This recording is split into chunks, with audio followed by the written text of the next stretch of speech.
preguntado eso. Because at the time, my wife le preguntó a Mr. Dempsey Sí. in regards to how come they canceled the trip. Ajá.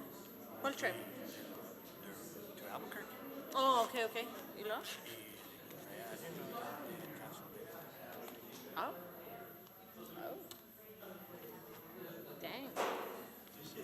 Upset about that. Oh, pues sí. No, ¿sabes qué? Nadie me habló, ¿eh? Nadie me habló de la middle school.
on the spotlight.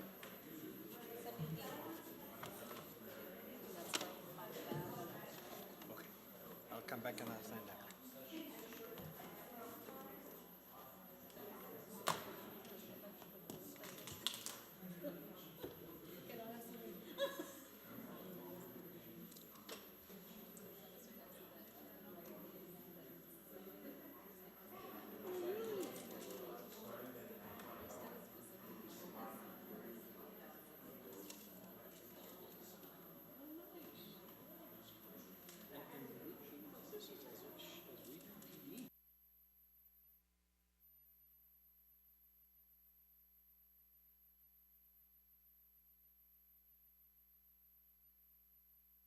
Okay.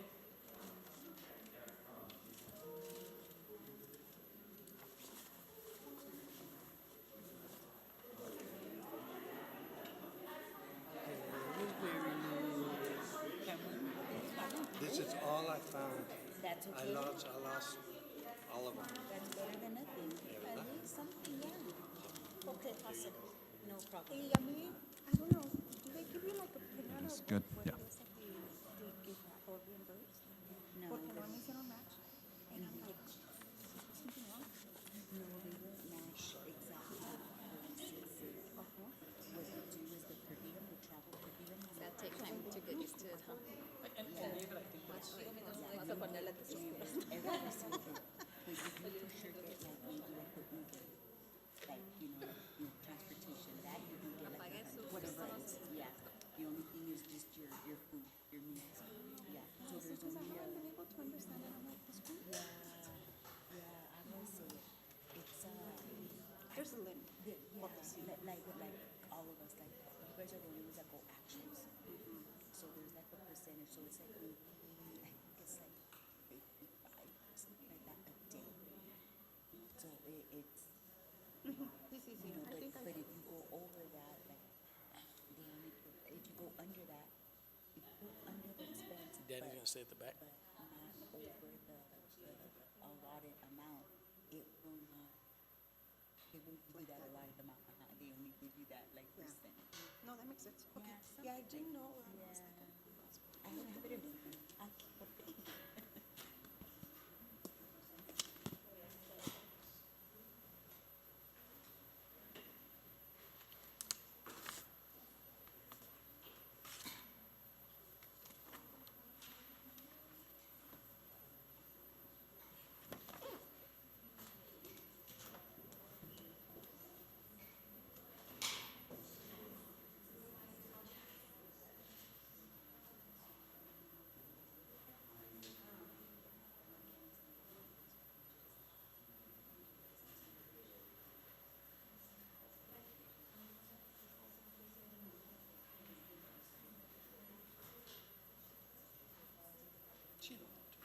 You can.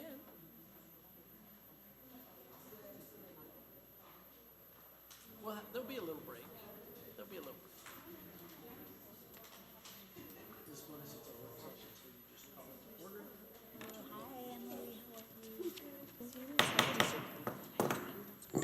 Good evening, everybody. Thank you for joining us this afternoon for the work session to review District Superintendent Evaluation System. It's 4:06, and since it is a work session, we can just go ahead and get started. Mr. Chavez. Thank you, President Salazar Flores, members of the board. Thank you, and Mr. Dempsey, thank you for allowing me to be here this afternoon. I'd like to start with just giving you an overview of the work that I've done to this point, and I have presented to two of your board members. It wasn't in a work session, it was just in a session to review what I've put together for your review. So I'd like to start with documents that you're familiar with. The first one is the qualification and duties of the superintendent. And what I'm going to propose here is, I think this has been very well thought out, and it provides the buckets that I'm going to talk about later on in my presentation. So you have education, and then you have competencies listed under education. You also have management, and you have competencies listed under management. In your current system, you have a board and those relationships and competencies associated with how the board and the superintendent will interact with one another. And then you have the last bucket, which is personnel.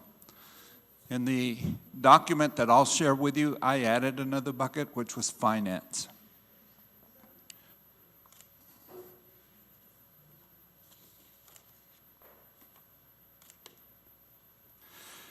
So this is the cycle that, and this is another one of the documents that you currently use for the superintendent's evaluation. And it's the process by which you're going to, or that you use to evaluate the superintendent. You go through a process of setting the annual goals.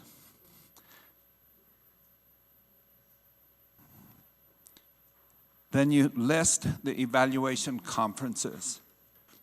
I'm going to make an assumption here, and if I'm wrong, we'll discuss it and see if this also needs to change. But I'm proposing that the cycle that you're currently using for the evaluation conferences aligns very well with requirements. So the first is a board meeting in July. That's when you have your initial conversation with the superintendent. Then the November is a quarterly, it looks like that's a quarterly conversation that the board has with the superintendent to get an update of what has happened relative to the competencies that you're currently using by which to evaluate the superintendent. So you get a status of where the district is relative to those competencies.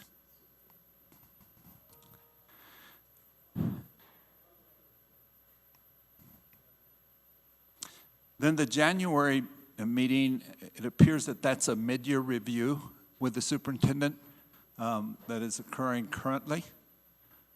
And then you have the first board meeting in April is where the superintendent meets with you to have the annual summative review with the superintendent.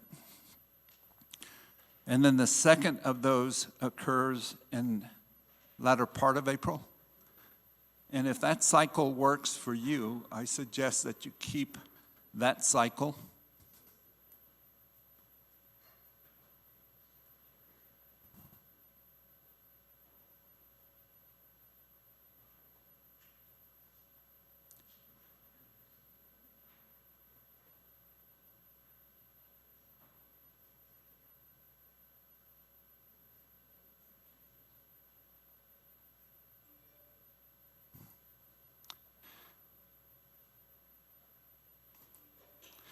So this is a set of competencies that you're currently using from the documents that I have access to. So you have a list of competencies. I believe there's a total of 29.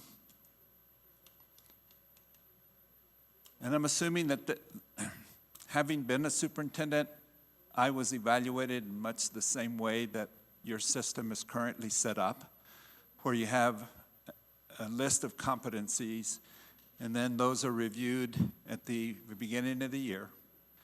You establish plans for the district, and then you're evaluating the superintendent based on those goals that you establish at the front end, as well as the competencies that you have listed here.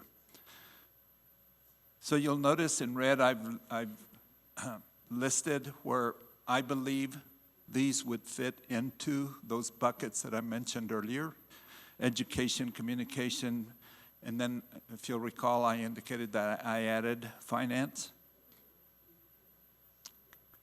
and communication. Then there's another bucket that falls into management. Here is what I'm suggesting that you might want to use as a template.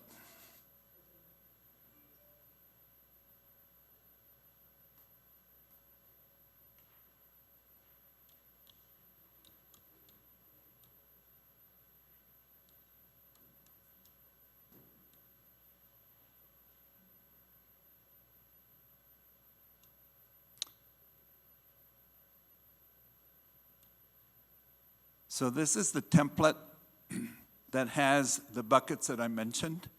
So you have education, management, board, personnel, and then communication.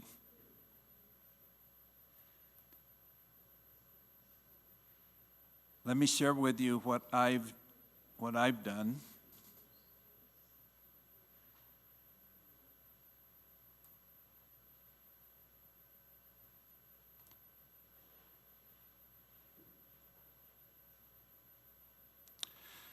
So I've taken all of the competencies that you had listed in those two documents, and I've placed them under the appropriate bucket. So the list of 29 competencies that you saw listed, along with those that you had under the superintendent document, and I've included them in the bucket that I feel that they best fit into. And my suggestion is also, you have right now 4 areas that you're evaluating your superintendent on. I believe it's exceeds, meets, needs improvement, or not, something to the effect of not meeting the standard. My suggestion would be that you go with 3, exceeds requirements, meets requirements, and then needs improvement. If you get to the other area where they're not meeting, then at that point, that's probably another conversation that would lead to something different than this system that you have here.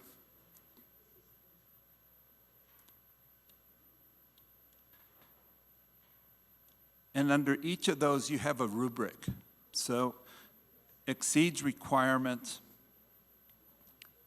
is all performance ratings must be, performance consistently exceeds the required standards for the position. Employee has made substantial contributions in the achievement of Gadsden Independent School District goals, and then overall excellence of employees' work is clearly recognizable. And then you can read for yourself under meets requirements and needs improvement. And later on in this template, you'll see if you have a needs improvement, there's a place here where you can develop a plan for development. So these are the competencies, as I mentioned, that I've taken from the 2 documents that you have, and I've embedded those into education, management,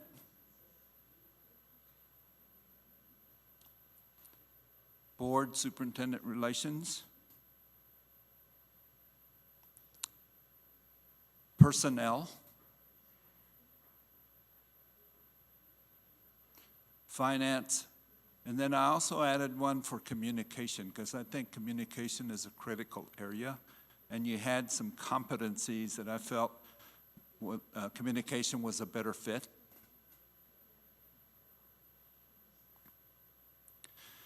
And then within the system, you also have an opportunity for your superintendent to list his or her goals for the year. That would probably address whatever the goals are that you establish at the front end of the evaluation process.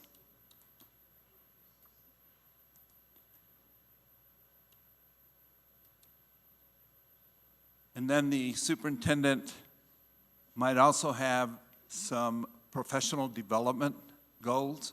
I saw that in the competencies that you listed, that there should be professional development that occurs for the superintendent during the course of the year.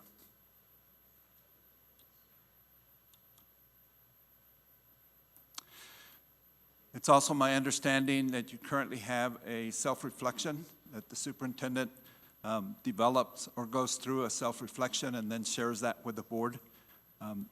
There's also a place here for that to occur.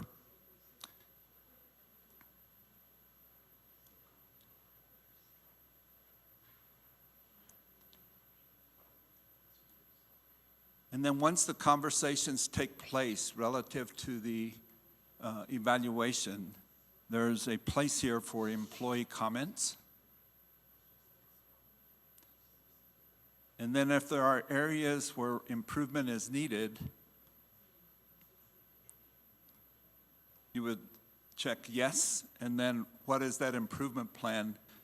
If there's an improvement plan that's required, that would be something that the board would develop in conjunction with, collaboration with the superintendent. Are there any questions to this point? I'd like to share another document with you if I might.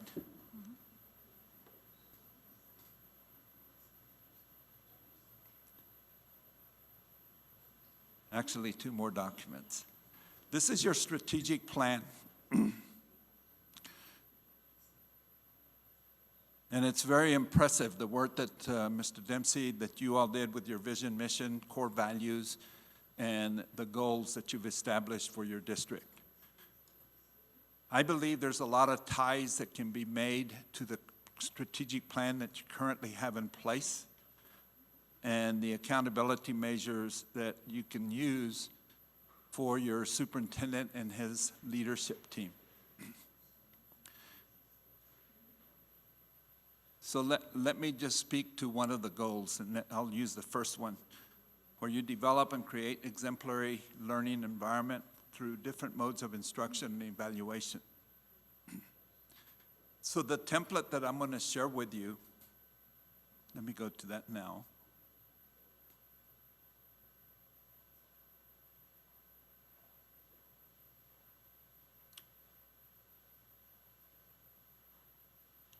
And I don't know if this is a template you're currently using, but this template could be used to track progress within your strategic plan, where you would list that strategic goal that I mentioned.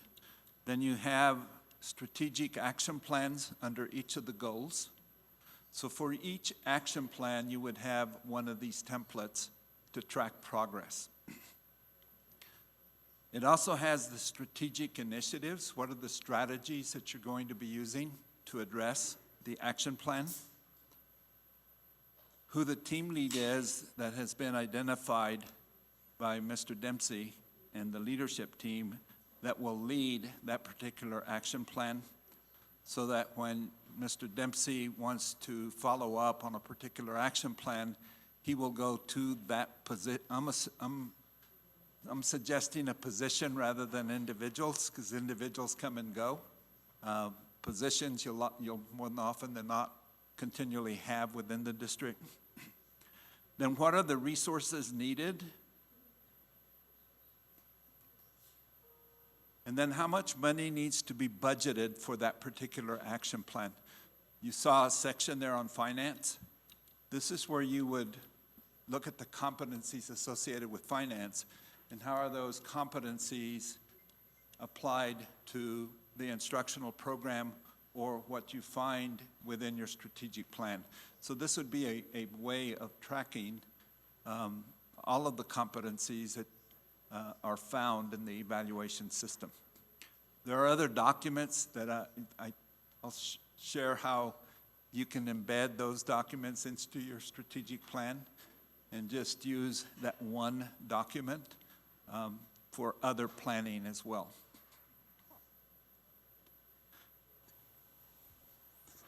So you dedicate a budget to accomplish that particular action plan. You have a line item to the right as to how much is being expended. And I'm suggesting that that be by quarter. And then how much has been encumbered during that quarter to address that particular action plan.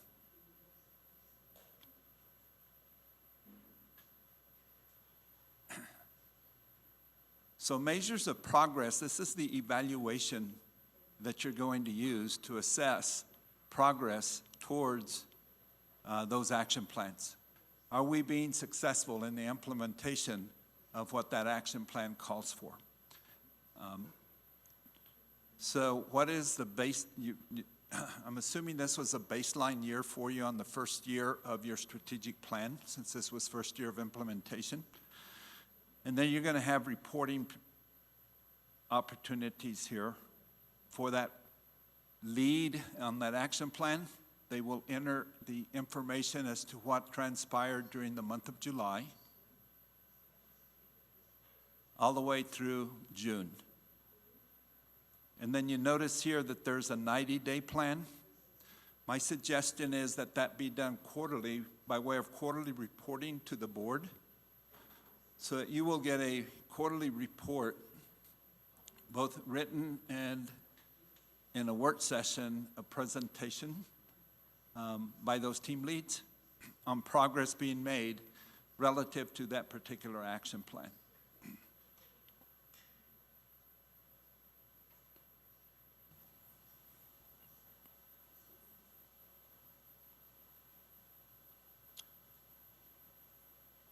This is something that you may or may not want to do as well.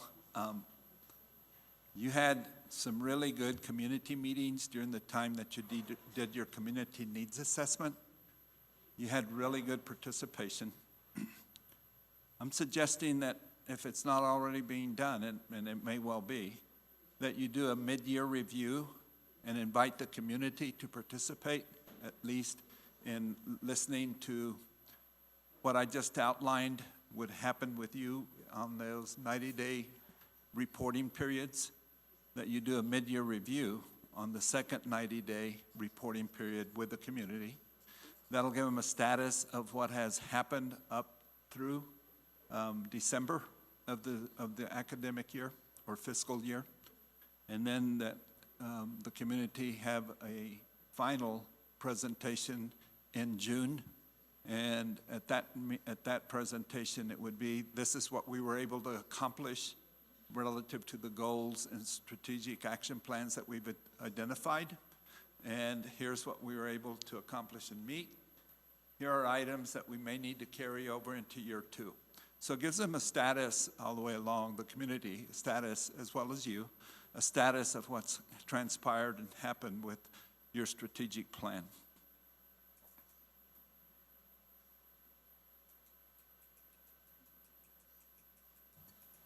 You could also hyperlink other documents to your strategic plan, because there's a section here that talks about the competencies, talk about facilities, talks about bonding, SB 9 or 2 mil levy money. If you hyperlink, that's probably something that is tracked through your facility master plan, and you have a 5-year facility master plan for the district. So if the board is getting a report on a facility, on the facility master plan, if it's hyperlinked, you would have ready access in your strategic plan document. So it would all be there for you. So that would be a page where you would have those hyperlinks where you could readily access those types of plans. If you feel comfortable in hyperlinking your budget to your strategic plan, that may be another document. So documents that you have in place that you use to evaluate the superintendent, you may want to hyperlink those so that as, let me go back to the template.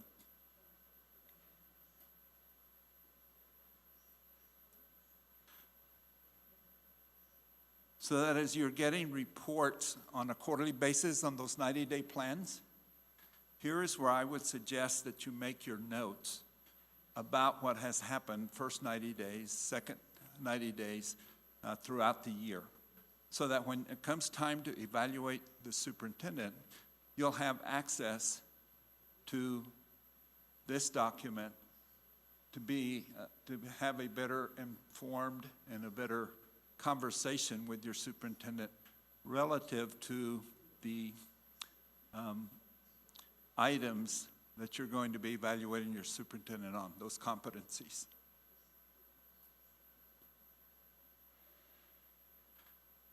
Now, there may be areas that are not covered.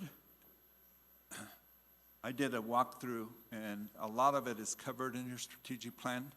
There are some areas, like on the finance side, that you have a process for that. You probably review budget several times before you actually submit it to PED. You probably review budget along the fiscal year. So this would also give you an opportunity under finance to make comments relative to those areas. This is a very brief overview of a process that you could consider using. Questions? Questions, comments, concerns? Okay, so I'm gonna say, I'm gonna be very transparent. I'm kind of confused here. Why? Because I was expecting, maybe my expectation was something different. I don't know about my fellow board members. I thought this seems more like a process, which is, I'm cool with it, like how the process it takes to evaluate our superintendent. I thought that the evaluation tool was going, is that the evaluation tool that's being recommended to? What I've done is I've taken the competencies that you presently use and placed them into a document that you could use to gather the data and the information by which to evaluate the superintendent. Okay, and you know, I mean, no, maybe the reason I'm confused is because obviously there, I wasn't part of how to create this tool, so maybe when you're not part of that group, you kind of are lost in translation or whatnot. And so I guess my next question would be, so I understand now that you took the competencies that we had in the previous tool that we used to use for Mr. Dempsey, and you just embedded it into this new Excel sheet, correct? I did, and actually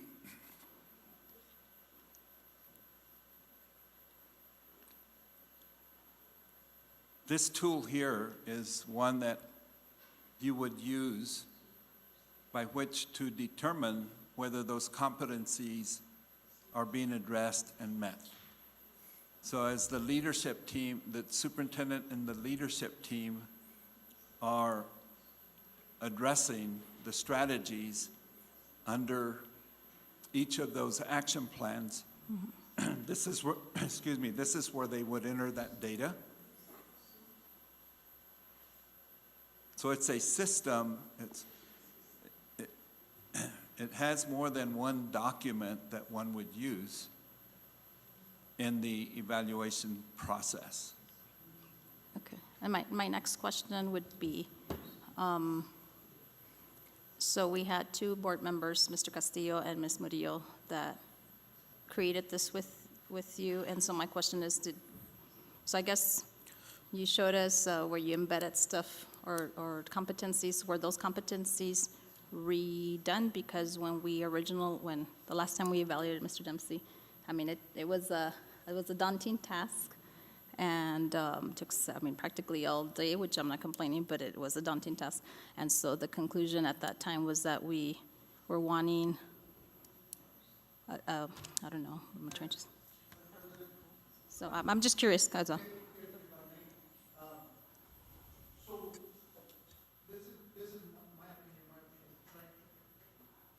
Mr. Castillo, I'm going to ask you if you could come to because they're streaming it. I'm not sure if I don't know if they'll be able to hear you. I'm so sorry.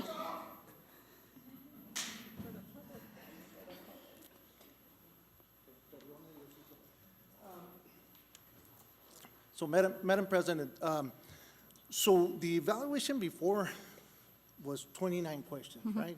And 29 questions, and while they were specific, they were vague.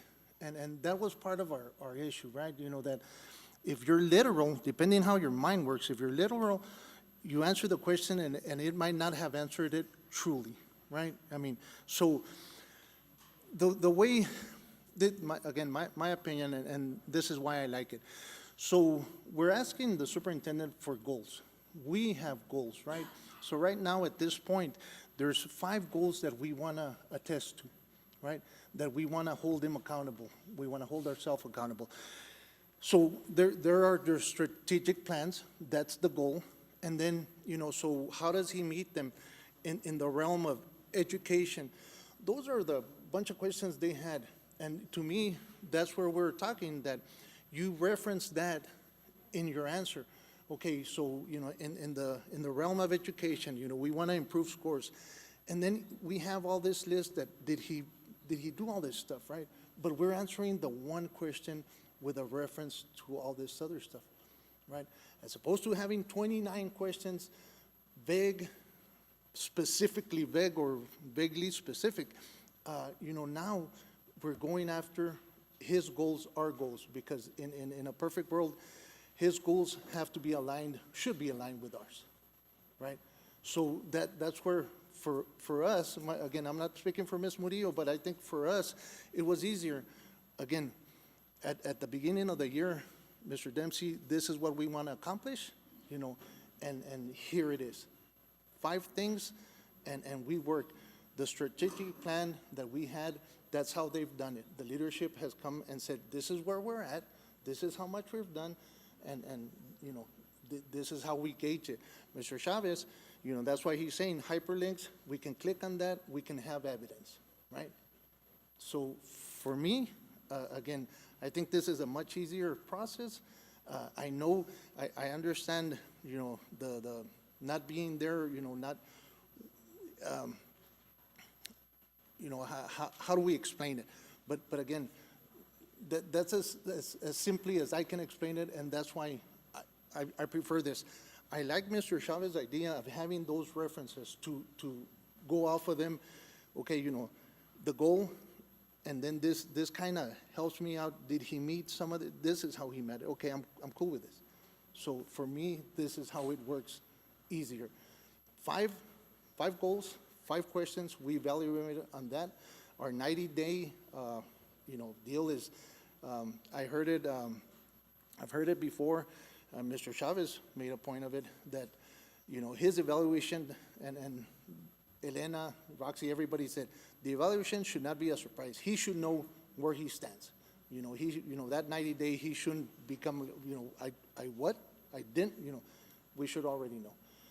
Again, that's my opinion, and that's why I think this works for me. Okay. And I appreciate your explanation, because now it definitely makes more sense for me at this point. Thank you for that explanation. Can I go back to my corner? Huh? It's a workshop. Can I go back to my corner, please? Absolutely, Thank you. except we're going to, if you need to speak, we'll ask you to come to the mic again. Thank you, sir. Go ahead, ma'am. Just as an addition, I think this looks more user-friendly.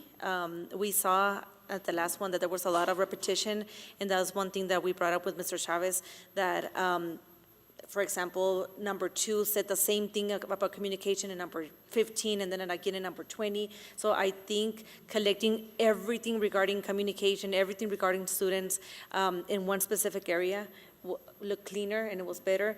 And I think if you guys take the time to read this, you guys will get to see what we saw.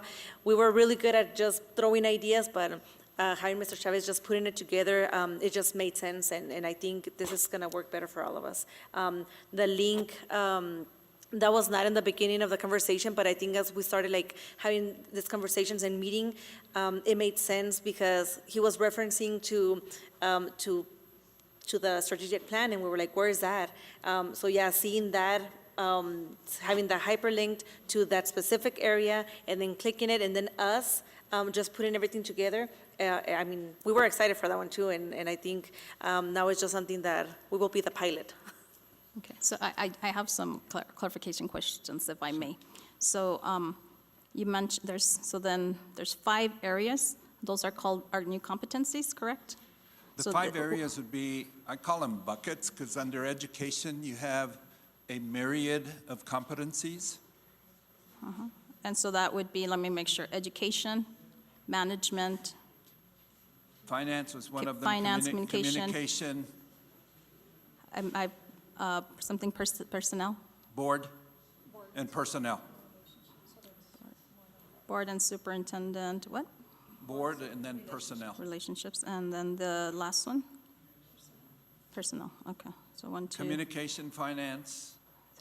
so there's 6 competencies, buckets of competency. So those would be the buckets under which the competencies would be listed. Okay. And then my next question would be, then our previous tool, all that verbiage, all The those, 29 competencies. those were just, all you did, nothing was rewritten, they were just thrown into these buckets, correct? So let me share with you, maybe this will help clarify. So when you start your first evaluation, you're going to have this blank template that you're going to begin putting information into. And what I did is I put another document together for you, which is this document that has the competencies for education, for example. This is a working document for you so that when you have a quarterly report, you can call this document up and look at the competencies. Were these competencies addressed this quarter? So you can enter those then into your blank document as verification that that has been addressed. And each quarter, you would then validate that that continues to be addressed. So this is more of a information sheet for you so that you have ready access to the competencies.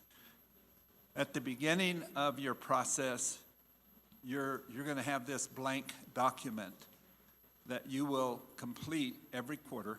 Each of you will complete every quarter, so that when you have that mid-year review, you'll have this document then to be able to reference. And when you have the conversation with the superintendent, we observed you and your team addressing these competencies under education. We observed you addressing these competencies under management.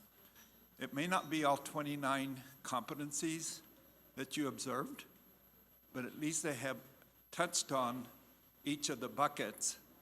And if that is something that you want to emphasize at the beginning of the year, that's what you're going to be looking for during those quarterly reports. Make sure, so there's still a total of 29 competencies. These 29 competencies, and it's our duty to then place them into these 6 different buckets of competency, correct? No? You're not. They're already there? Yes. That's They're where I'm already in lost. there. It's going to be just a reference Got it. document for you to use so that you'll know. You don't have to go over to your 29 competency, which one did they address? It's already there for you to reference. Okay, and the So reason it's I mo- was asking, because I see blank there, and I'm like, whoa, but, Well, you'll have 2 documents. You're going to have the working document, which is this one, and then you're going to have the document that has the competencies listed. Now, let me suggest one other thing. You have to be really superhuman, and I was not. When my board evaluated me we had 35 competencies, I just was very upfront with my board and said, I don't know that I can address all 35 of these competencies well in this given year. Let me go through and focus on those areas that I think we need growth in, and let's focus on those 10 to 15 competencies for this year. So that's an agreement that would be reached between your superintendent and the board, that's going to be your focus. So when you walk through your process of evaluation, that blank document is what you would use to document, are those 10 or 15 competencies being addressed, and how well are they being addressed? okay, If that makes sense. yes. So that, I'm just thinking like a teacher, so those would be your priority standards, your 10 to 15. And so, Madam President, what I might, as I see this, and David, help me if you see this differently, but we sit down in a work session in July, you have a blank document, and then you have that list. And then we have our strategic plan. And so we really start saying, okay, here's the things, Mr. Dempsey, we want you to focus on. Here's the things I know are going to come our way. And then we start molding that. And by the time we walk out of that, here's the things we're working on. And then every quarter, you get a report from the leadership team, and you really are building the evaluation as the year progresses. So by the end of the year, you really should have the meat of it already taken care of that is somewhat done during the quarterly reports. That make sense? And the hyperlinks, I get it now. Those are your evidence. Absolutely. Okay. Did you have questions, Mrs.? I just had, Madam President, just one question. On the reporting template, where does that fit in? Because it's this one, the empty one, or blank one, and then there's the one that has competencies, which is where we're going to be looking at just That's as your a reference. reference. But where's you had shown the reporting template. What exactly would be that one? Just to show us what quarter it is, or, This is more of an administrative tool, okay. but I think you need to be aware of if you're comfortable with this tool here, I believe is the one you're referring to. So this is what your leadership team is going to do is take your strategic plan and put one of these together for every action plan in your strategic plan. And then they're going to track it throughout the year. So you may have up to 30 of these documents that you're going to receive reporting on every quarter. And it would be, the detail will be every month. That's the information Mr. Dempsey will receive. I don't know that you want the detail. I think what you'll want is a high-level overview on each of those action plans, unless you want to schedule a 10-hour work session, because that could take a while to do a thorough reporting on each of those. I want to make a comment that I appreciate that it's really condensed. We really didn't lose anything because all the competencies that we were looking at prior to this one, or the previous one, they still remain. It's just that now they are in each different category, which I think will really highlight and emphasizing, just looking at that specific area. So I think that looks very good, and I appreciate the hyperlinking because that definitely will help us match or see what is happening or what we would like to happen, right? And maybe then that's when we start addressing and really get the meat, like you said. Well, then, and think about it. During those quarterly reports, if the board feels like we're off base on something or that evidence doesn't match what the expectation is, we can talk about it then, readjust, and we have an opportunity to get that back on track. So when you do the final evaluation, this would be the instrument that you would use. So you would either check exceeds requirement as it pertains to education, and then you will take your notes and put into that box, here's why we feel you exceed requirements. Here's what we saw you do this fiscal year.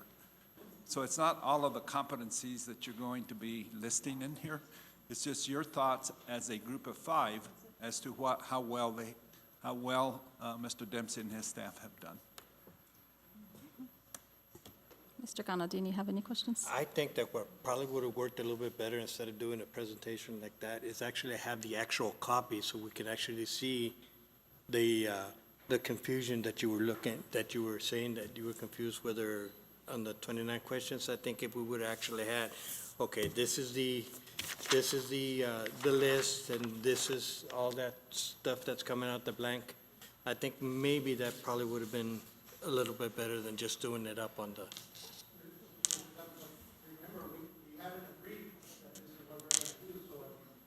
True.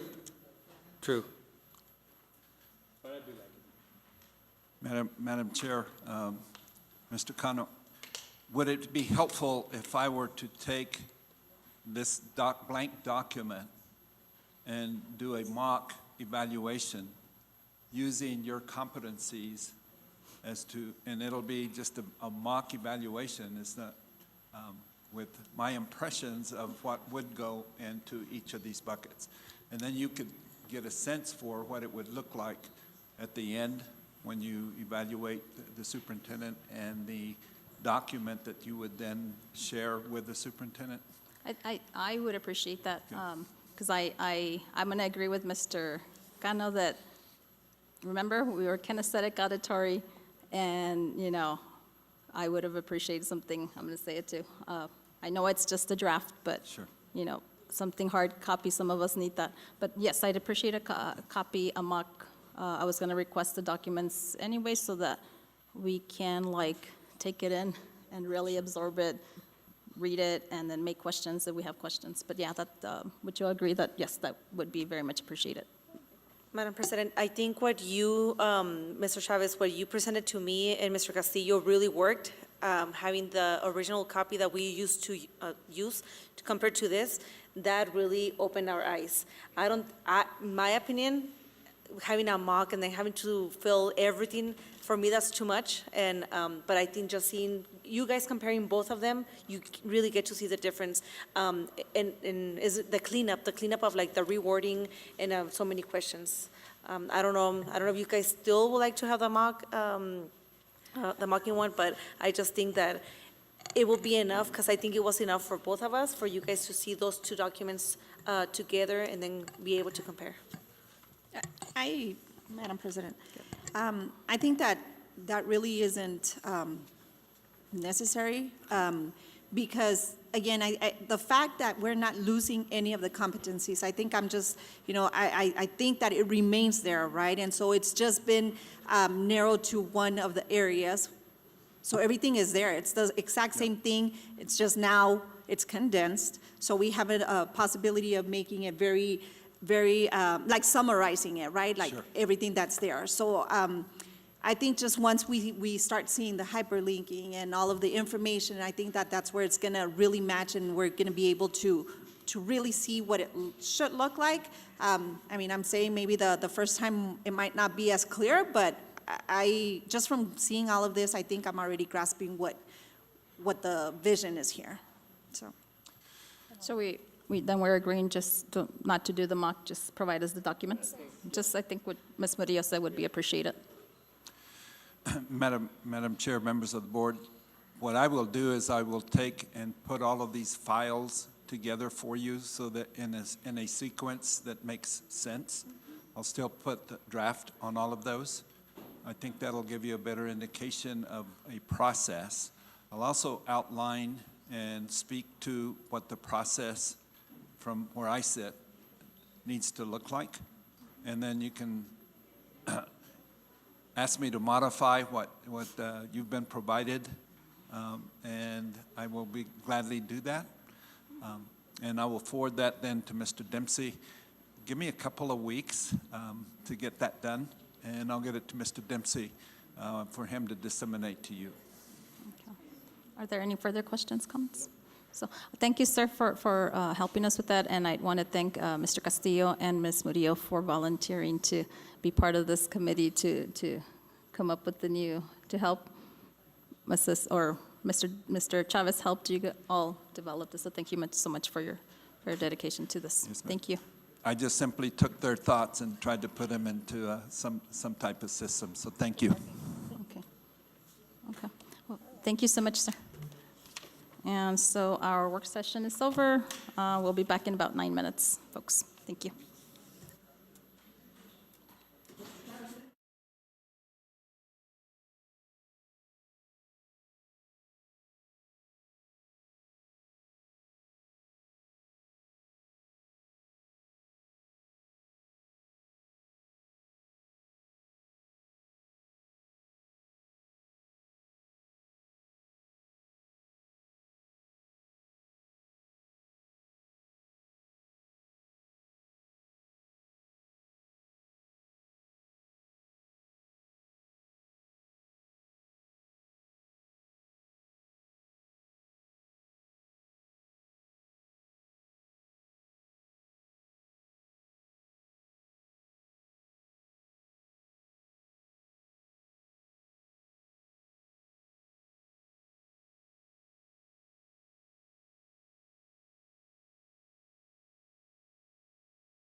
Good evening, everybody. Thank you for joining us this afternoon at our regular school board meeting.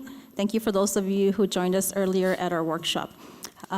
Before I call this meeting to order, I'd like to let the public know that if you would like to address the board in open forum, which is agenda item 8 this evening, make sure that outside there's a circular table. Make sure that you sign in and make sure that you fill out one of these yellow forms and turn it into Ms. Mary Lou, our administrative assistant, so that you can address the board this evening. And with that, I now call this Gadsden Independent School District regular school board meeting to order for Thursday, April 27, 2023 at 5:03 p.m. Ms. Delgado, can you please take roll call? Mr. Cano? Present. Mr. Castillo? Present. Ms. Flores? Present.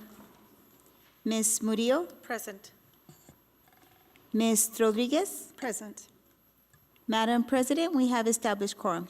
Thank you, Mrs. Delgado. Please stand for the Pledge of Allegiance and the salute to the New Mexican flag.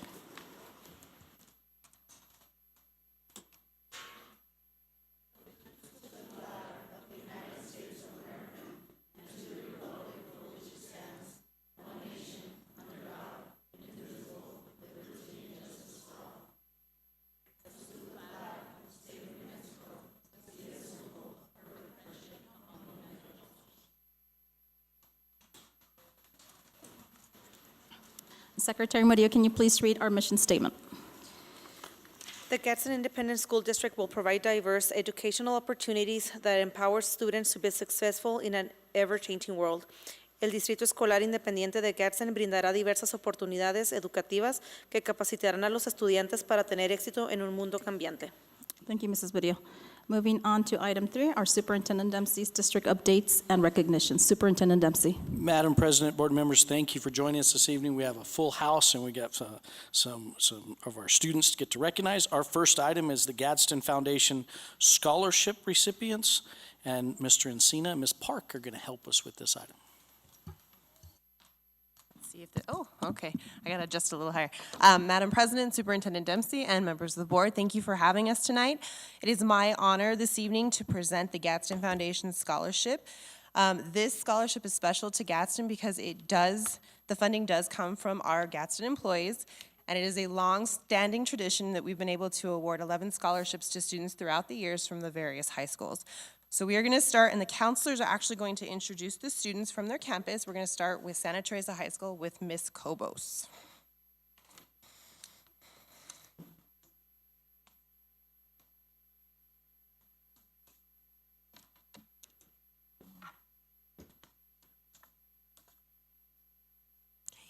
Good evening, Madam President Flores, Superintendent Dempsey, and school board members. The following Gadsden Foundation Scholarship recipient is the daughter of Sergio and Wendy Soto. She currently has a GPA of 4.4. She plans to attend New Mexico State University, where she will major in biology. Her dream is to become a pediatrician someday. At Santa Teresa High School, she was part of the athletic training program. I am proud to announce our Gadsden Foundation Scholarship recipient, Karina Soto. Congratulations.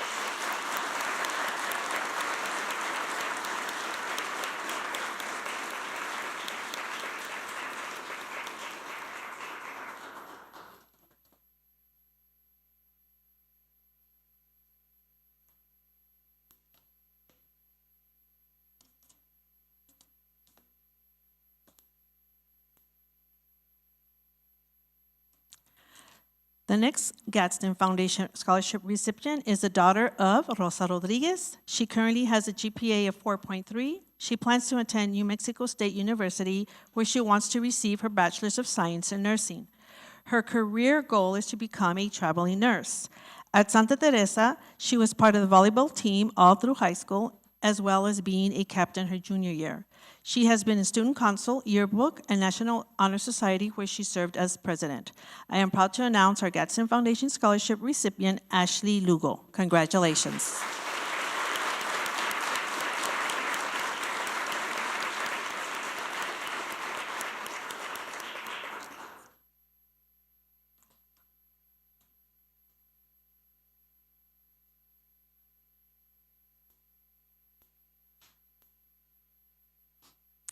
The following Gadsden Foundation Scholarship recipient is the youngest daughter of Robert O'Neill and Patricia Martinez.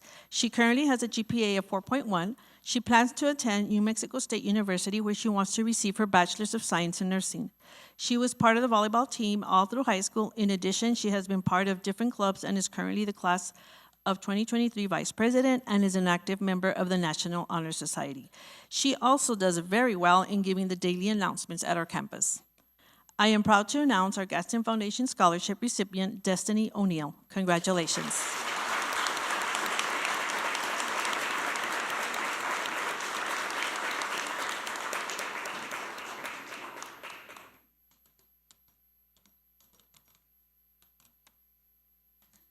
Next, we will have our counselor, Ms. Mendoza from Gadsden High School.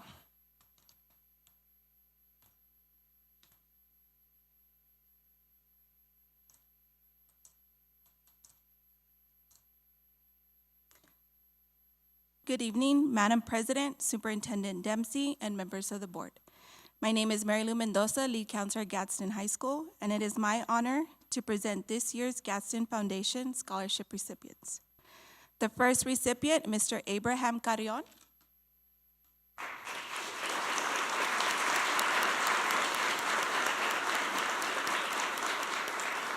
Abraham Carrion is the son of Araceli and Jesus Carrion from Anthony, New Mexico.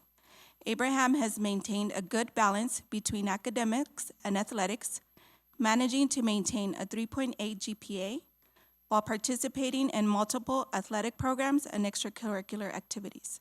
He is currently ranked number 22 in his senior class.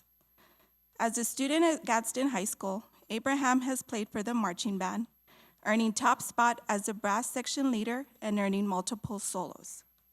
He is a newly inducted member of the National Junior Honor Society and an active member of the newly up and running Skills USA chapter program, where he has completed many community service projects. As an athlete, Abraham was a member of the football team that competed in the state 5A playoffs and is currently one of the captains for the GHS varsity track and field team. Abraham is currently employed at KFC in Anthony and was just awarded a $5,000 scholarship by his employer to further his education. Abraham was also awarded the Crimson Success Scholarship from New Mexico State University, where he will continue his studies and major in aerospace engineering.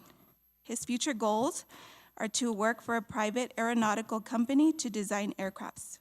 He would like to formally thank the Gadsden Independent School District, his school peers, and his families for supporting him throughout his high school career and personal life.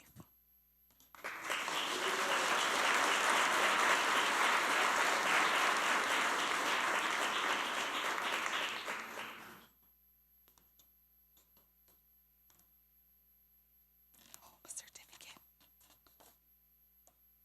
Abraham. Sorry. Our second recipient is Miss Natalie Freire.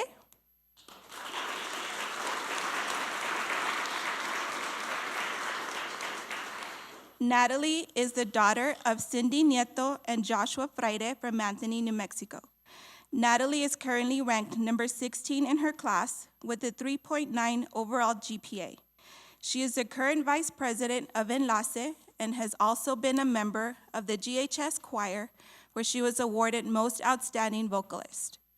Natalie was awarded the Hadley Honor Scholarship from New Mexico State University, where she will continue her education and major in microbiology. Her time spent in learning in the GHS Biomedical Career and Technical Program has helped her determine that she would like to become a biotechnologist. Her aspiration for the future is to help cure and manage diseases. She is thankful for this recognition and would like to thank her parents and grandparents for their continued support throughout the years.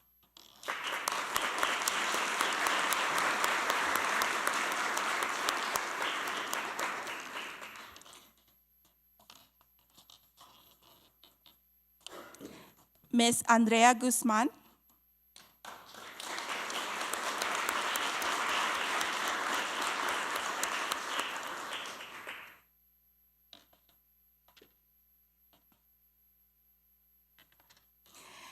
Andrea is the daughter of Manuela Carmelina and Andres Guzman from Merino, New Mexico. Throughout her time at Gadsden High School, Andrea has pushed herself beyond her limits to achieve her goals to maintain a 4.292 GPA. She is currently ranked number 6 in her class. She has been actively involved in a variety of extracurricular activities, including serving as treasurer of the senior class and a member of the student council. These experiences have taught Andrea the value of hard work, dedication, and teamwork, and helped her develop the leadership skills she will need to succeed in the future. Andrea is excited to announce that she will continue her education at New Mexico State University, where she plans to major in finance. She was also awarded the Hadley Honors Scholarship. Andrea is passionate about finance because she believes it is the key to helping individuals and businesses make smart financial decisions. She is grateful for the support of her parents and sisters, who have always encouraged her to be the greatest version of herself. She would also like to thank the Gadsden Foundation for this opportunity.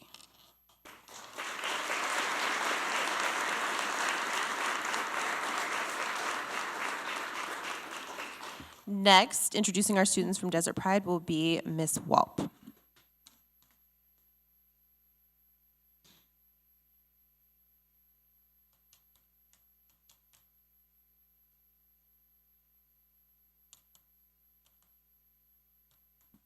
Good afternoon, Gadsden board members. It is my pleasure to announce our two winners. I have Savannah Martinez. She is the daughter of her proud parents, Mr. and Mrs. Sanchez, and her two younger siblings that are with us tonight. Savannah will complete her tenure at Desert Pride with a 3.1 plus GPA. Savannah plans to attend Doña Ana Community College in the fall of 2023 and will transfer then to NMSU. Savannah plans to major in psychology and minor in journalism. Savannah?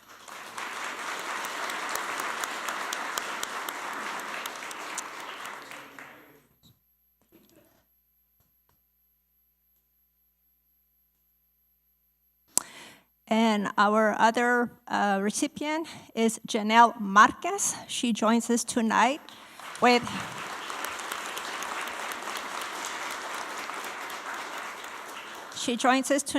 her proud grandparents, Rosa Salazar and Manuel Salazar. Janelle will complete her tenure at DPA with a 3.3 plus GPA. Janelle plans to attend Doña Ana Community College in the fall of 2023 and then transfer to NMSU. Janelle has big plans. She plans to major in education or nursing. She still hasn't decided, but still deciding on the two service careers. Janelle?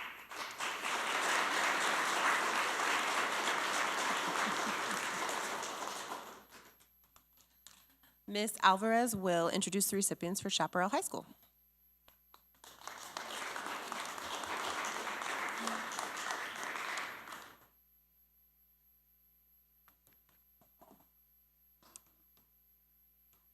Good evening. It is my pleasure to present our three seniors.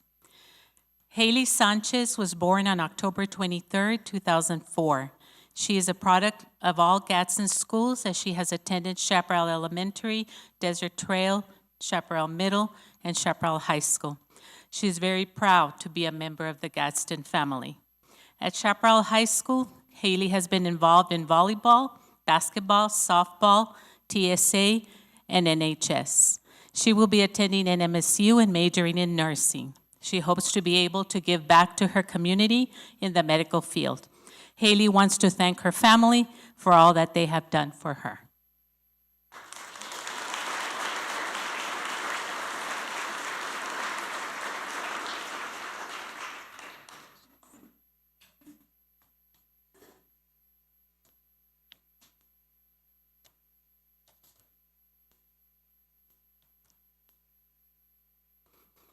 Our next senior is Jimena Guzman. She was born on January 25, 2005 in El Paso, Texas. She is bilingual with her native language being Spanish. In all the 4 years, she has had very good grades, and she has a GPA of 3.1, and will be graduating in her pathway, the Teacher Academy, with 3 certificates. Her future plans are attending an MSU to become a NICU nurse, then move on to Albuquerque and work at the UNM hospital.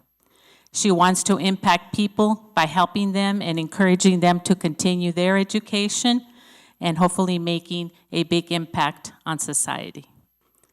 I'm not sure if Jimena's here.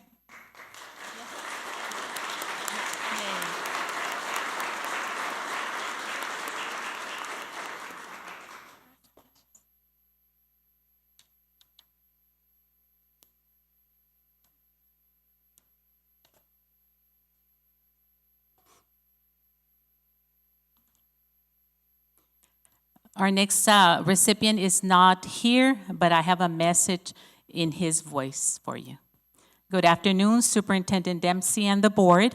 My name is Gideon Potts from Chaparral High School, and I would like to thank you for awarding me this scholarship. I apologize for my lack of attendance. When you hear this, I most likely will be in California getting ready for my BPA competition. I remember coming to Chaparral all the way from Arlington back in the 2nd grade. A part of me wishes to tell you that it was not an easy transition for me. I finally found my place in Chaparral through the robotics program, MESA, and my incredibly talented advisor, Rina Viramontes. It is safe to say that she is the reason why I'm writing this today. I realize the people in my life that have kept my head above the water were always teachers, like Ms. Viramontes. They are truly my heroes, and I want to pursue special education during my time at NMSU in the fall. This is how I want to give back to my community in a way that will leave me self-fulfilled for the rest of my life. Thank you. And I will present that to him.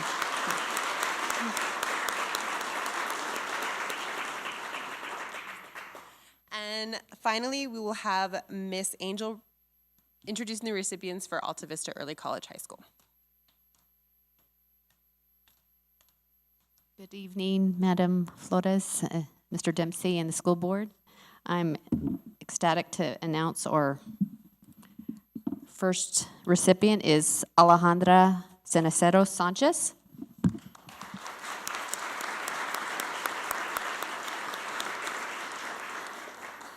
Alejandra is a gifted student with tremendous depth, sense of purpose, and drive. She has challenged herself in some of the most difficult courses offered. She currently has a 4.4 GPA, is in the 86th percentile with her SAT score, and ranked 4th in her class. Alejandra is a recipient of the New Mexico Biliteracy and Bilingualism Seal with a perfect score of a 5 on the AP language exam. She's yearbook editor and past member of BPA. She will be earning her associate's degree in May. All of these accomplishments have helped her earn the Hadley Scholarship at NMSU, where she will pursue an accounting degree. Alejandra hopes to one day open her own accounting firm and be an example to her younger siblings, Daniela and Lamberto. Her parents are Veronica Sanchez and Lamberto Ceneceros. We wish Alejandra luck in her future endeavors.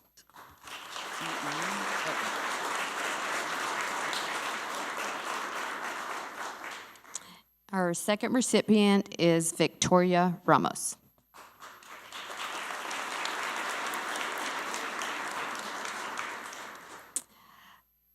I've known Victoria the last 2 years, and I've been impressed with the strength of her character and the drive and the motivation she has to do well. Her intelligence tempered with kindness and grace. Victoria is a success story and one of Alta Vista's top students. She has earned an A in every high school and college course she has taken. She ranks number 2 in her class with a 4.47 GPA. Along with academics, she's an active member of BPA and media production, where she competed at the state level. Victoria has exerted herself in volunteer work at the Anthony Public Library. She will graduate in May with an Associate of Art. Victoria plans to continue her education at New Mexico State University and major in communication disorders. She hopes to one day work with young children as a speech pathologist. She's the recipient of the Hadley Scholarship. Her parents are Juan and Laura Ramos. We wish Victoria luck in her future aspirations. Congratulations. Thank you.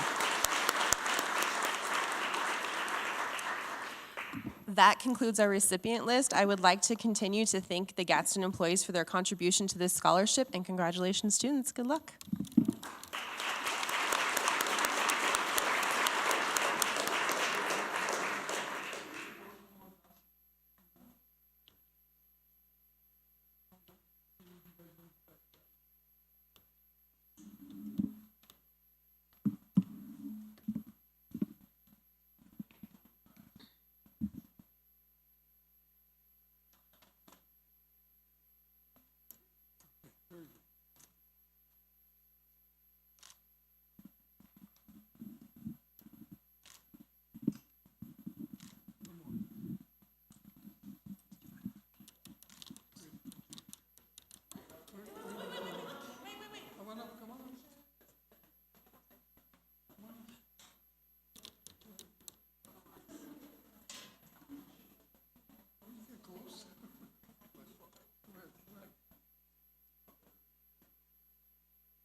Thank you, Ms. Parks, for that presentation, and families and students for all that hard work. Thank you. Give him just a minute. I'll give him just a minute to go.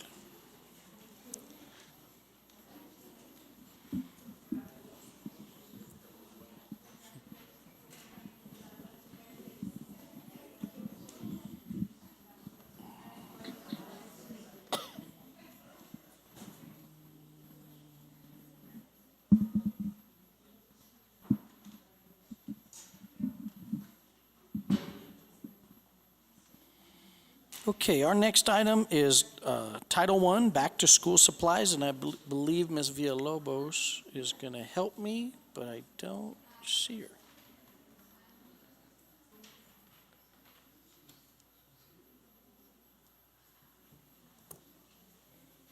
I'll tell you what, I can start, and then if she jumps in, then she'll save me. So what we want to present to the board to make sure we understand, this current school year, at the beginning there, we were able to provide students with back-to-school supplies. That's pre-K through 12. Again, we want to do that again. It is going to look a little bit different, but I want you to know that these are Title I funds that purchase these. Each student would have one of these pre-K through 12, and they're going to come in boxes. Oh, Rosie, you're here to save me? Please take over. Good afternoon, Madam President, members of the board, Superintendent Dempsey. We're very happy just to share the good news that we were able to provide our students again for next school year with the Title I school supplies. Here in the presentation, what you can see is like, I don't know, Mr. Snorri, if you can click on where it says school supplies 23-24. There it is. This is how we are splitting the supplies. So to give you kind of like an understanding, the supplies are packed in a box already. So we tried to make a way that was more organized and more easy for the principals to distribute this at the beginning of the school year. So their boxes are different. There's a special box for pre-K, a different one for K to 3rd, another one for 4 to 6, another kind of supplies for middle school, and the other one for high schoolers. The total amount of money that we spend is there. You can see we spent $700,000 on these supplies for all our students. And the distribution is may, based on the Title I distribution, that we have to follow the guideline. And the next slide. This is the way the school supplies, I don't know if you can see how they look. Oh, perfect. No, okay. If you can see how the boxes look, and the little sign that says, "Have a great school year, Gadsden," is inside of every box. There's a sign from Gadsden for all our students, for all our kids. So the boxes are going to be closed, sealed for every kid. So when they go to the schools, the kids are going to receive the box at the beginning from the principals. And okay, yeah, the next one, Mr. Dempsey, this is, I don't know if you remember that we had for a whole month a parent survey on the website, and we invited the principals, we invited everybody to invite the parents to participate on the survey. We did it in the coffee with the superintendent, and what we have on this is like we had 1,035 parents answer this survey, and those are the responses. We just wanted to share some of their responses because the survey had more questions, right? But relating to the supply, because this is important for us, because it's part of our comprehensive needs assessment that we have to do before we apply for the Title I funding, because we need to demonstrate to the state that this is a need for our families in Title I. And it's like 997 parents say yes, they really, that was really a need, and that was really something that really is helping them. 20 parents say no, and 14 parents say they were not sure if they were good or not. So that was the responses. So it's like, and if we go to the last one, the last part of the presentation is like 98.8% of our parents say yes. They would like for our programs to be able to provide the support for the school with the needs. That's part of the needs, and that's something really helpful for them. So we're going to be able to do it again. We already bought them. They already are at the schools right now. They all have been distributed already and done and everything ahead of time. So they're going to be there. I don't know, for principals, I know we're overwhelming you with all the materials. Sorry for that, but I think it's better to do it like ahead of time. And they're ready for the beginning of the school year. Thank you, Rosie. And the part I would add for principals that might be here or listening, do not distribute those till June, July, or August, okay? Please. Thank you. Thank you, Rosie. Yes, thank you. Okay, our next item is our school consolidation update. And you know, I think we're all aware that we've gone through 2 consolidations. Just a quick review here. We've conducted multiple staff meetings at both Mesquite and Sunland Park. We've conducted multiple community meetings at both sites as well. We've offered golden tickets, and those are employees that worked at those 2 campuses. Any campus that was consolidated, an employee that was assigned there receives a golden ticket. Now, they can utilize that golden ticket if they see a position they want to fill and it's a lateral move, then they can use that golden ticket. It's one-time, non-refundable, non-exchangeable. We've had people try to auction those off, I think, on eBay.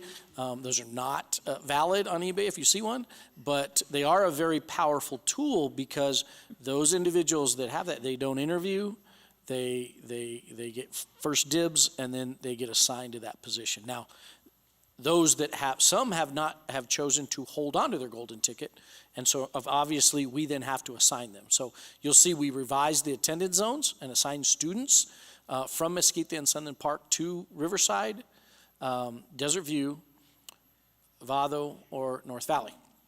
And then we assigned staff.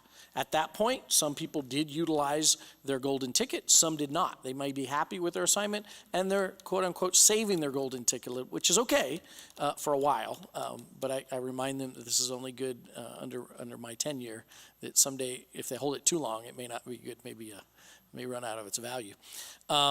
We have created some transition plans that are already started, and those are kind of getting our special needs units and even our staff ready for these transitions. We've completed campus walkthroughs at North Valley, Riverside, Desert View, and Vado. We're working on a quote for movers. The reason why we don't have that quote is because it depends on the total number of boxes. So we can box up some things. We do not want to create any kind of alarm and stop teaching too early, and so we're holding back a little bit on that. We're just doing this a little slowly at a time. By May, we'll have that figured out.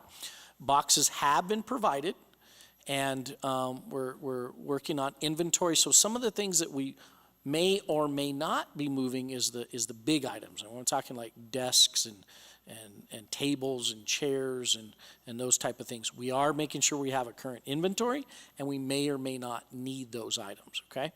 And then we are in the process of relocating 2 portables to ensure that we have enough space for everybody. And that just gives us a little bit more room. And that was the purpose of the walkthroughs, was to make sure we had enough classroom space for each class we were moving, and definitely feel like we have adequate space for that.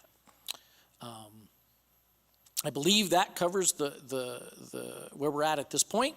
I'll continue to keep the board updated, because there's the real work will probably begin, because my goal is to make this as easy on teachers as possible, in that in May when they leave, their boxes are packed up and labeled, and then when they come back in August, they go to their new classroom where the boxes will be labeled and ready for them. And that all sounds terrific. And let's hope that happens that way, right? Any questions in school consolidation or anything? Is there anything that the board wants me to watch for? Or maybe you might have heard some things in the community that I might have missed. Madam President. Okay, I just have I have 2 questions, but one of them, the process of relocating 2 portables, what was that for? I'm sorry. So the portable is to ensure that we just have adequate space. And so we have portables at different, for example, RTC is a space that we've had portables at. We no longer will need those at that space, and we needed to move them anyway. So we have relocated one of those to these campuses to ensure that we have adequate space. And part of it is re-looking at space. We all are guilty of getting comfortable. If we're in a building that was built for 500 students, but we only have, say, 250, we just use more space. And so now we're having to readjust that. So that takes a little bit of time. And the other question would be, of course, it's a whole process, right? So I would call it like phases. This was the first part of it. Okay. The second one would be like, what is going to be happening to the buildings that are currently going to be, or not currently, but will be empty? Oh, terrific. Yeah, and I'm sorry, I'll make sure I include that, because that's real important. So Sunland Park, if you recall, Sunland Park Elementary is going to be utilized for pre-K. So we'll still be utilizing that building immediately. And so we'll probably need to do some work to ensure that those pre-K classrooms are ready. And then Mesquite campus, we're still looking at that as a possible relocation for our students from Gadsden Middle temporarily, while we are working on the pretty large project of rebuilding Gadsden Middle School. And so we have a year before that construction takes place. We're well into the design phase on it. And so what we now need to do is determine how many middle school students can we safely place at Mesquite, and we may have to look at some additional spacing for them. Okay, all right. Our next item is our student representative, and this evening we have with us Ms. Aguilar from Chaparral High School, who's an 11th grader.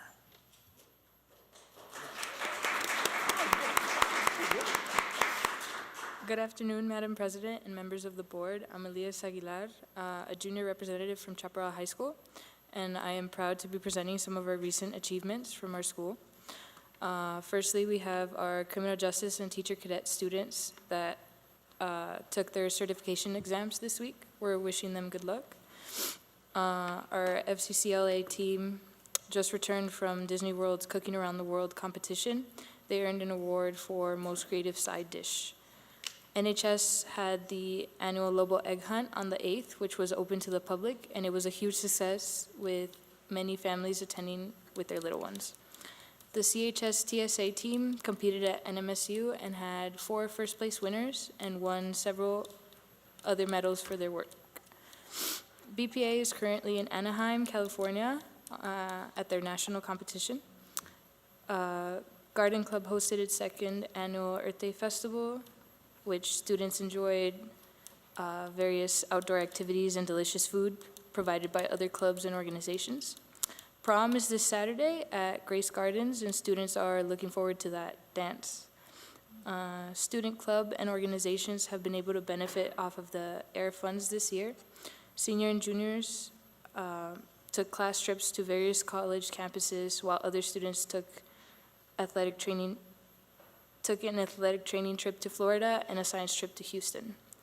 Senior events are well underway for seniors who are making trips to schools in Chaparral to parade around the hallways for the elementaries, followed by a graduation cap decorating party, senior sunrise, and many other activities.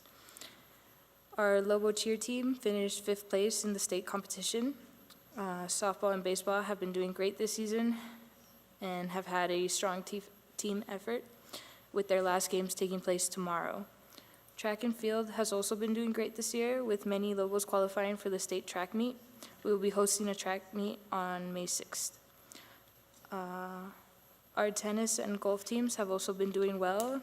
Tennis qualified for district with a few members recognized, such as Josue Martinez, Isaac de la Cruz, Vianney Chavira, and Evelyn Montanes. On a different note, the environment at school, in my opinion, has been very distracting due to some conflicts between the students. And that was just an issue that I wanted to bring up to the board for discussion. Madam President, I think, I don't know, if you want to elaborate on that to help us understand what those distractions are, and maybe we can try to work on how to improve on that. So by distractions, I just mean some students have had altercations with each other at school, and it's just been tense. It's been a tense environment, especially like at lunch or during passing periods, and it just, lately with all the vape sensors that have been put in, which is a positive note, security is strained between addressing the vape conflicts and addressing the fights that have been happening. We can ask questions, correct? Okay. Do you feel the amount of security is adequate at Chaparral High School? I used to think so until this week, where we've just had a lot of incidents like that, and now though we have, I think, maybe 5 security guards on campus, it feels like with the amount of, I guess, area that they have to cover, it's just too much for all of them to be everywhere all at once. Okay. And then my other 2 questions are campus teachers and administrators visible throughout the passing periods? Yes, they've been tending to conflicts like that, but of course that's not something that we would want to put on our teachers either, though they do have to sometimes come in between the students and break them apart. Okay. Thank you for bringing that concern. Are there any suggestions of how to correct that? And if you don't have any at this time, I mean. Yeah, I'm not sure that I would have any suggestions. Okay. Board members, do you have any questions, comments? Madam President, you know what, I'm sure somebody will look into it, but I applaud you for having the nerve to put us to work.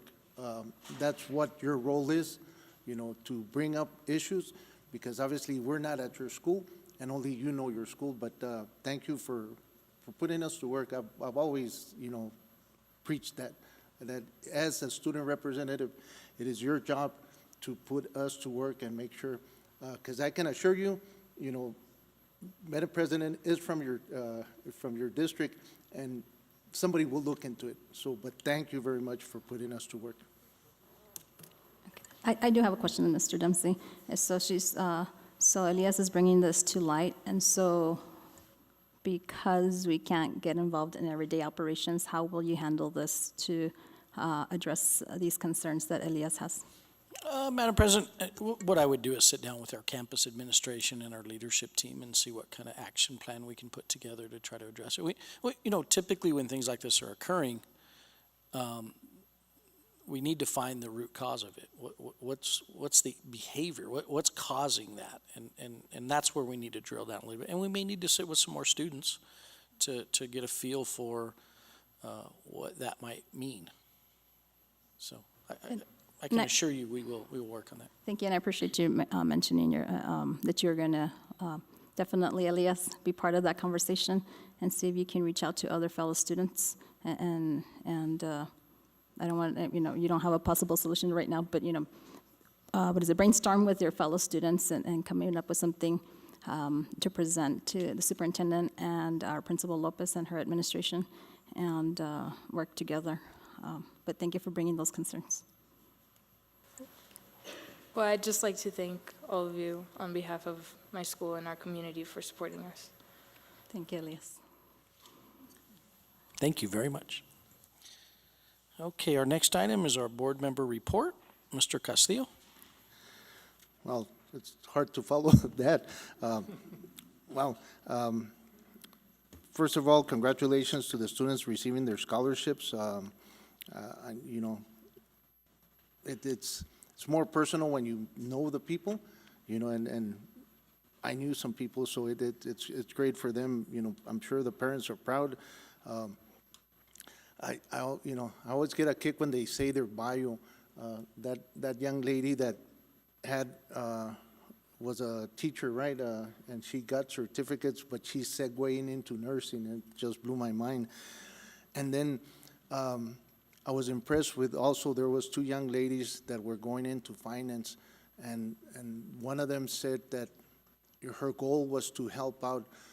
My dad would always say that greed is a deadly sin, but we should aspire to have so that we can help. And she said it in her words, and that's beautiful. So hopefully it works out for everybody, because everybody had big aspirations. So in a perfect world, they are our future. They handle their business, and they'll take care of the rest, and they'll follow your lead. So that's my report. Thank you, Mr. Castillo. Mr. Cano? Good evening. First, I'd like to start off with congratulating the Santa Teresa High School computer science team. They put out a tremendous, if you guys haven't seen the YouTube video on their project, it is awesome what they've done. And I hope they go further. So please, everybody in the district, everybody, family members and friends, please get them to vote, to get them up there. I think last time I heard that they were in 3rd place. And then when I looked on it, I know that there's been some problems with the voting process because I've been voting. And they show them in 2nd place now. So they're right in between 3rd and 2nd place. End of the voting process ends May 15, and we can vote as many times as we want. So let's push them over the top, Gadsden community. I also heard that with the same computer team that's going to, I believe, Washington. Okay, we're going to Washington. I think that at first there were only going to be 3 students representing Santa Teresa going down there. And I want to give a lot of thanks to Ms. Rosie and Ms. Shrugs for pitching up for the other 8 people to go down there. It's going to be a wonderful experience for them. They're all excited, ready to go. And let's keep pushing them. I think that we're seeing our fruits of our labor, with the scholarship recipients up here. I think and with Chaparral Mesa team going to Long Beach. So we are pushing our students as much as we can let them guide us and lead us the way that Mr. Castillo said. And that concludes my report. Thank you, Mr. Cano. Ms. Rodriguez?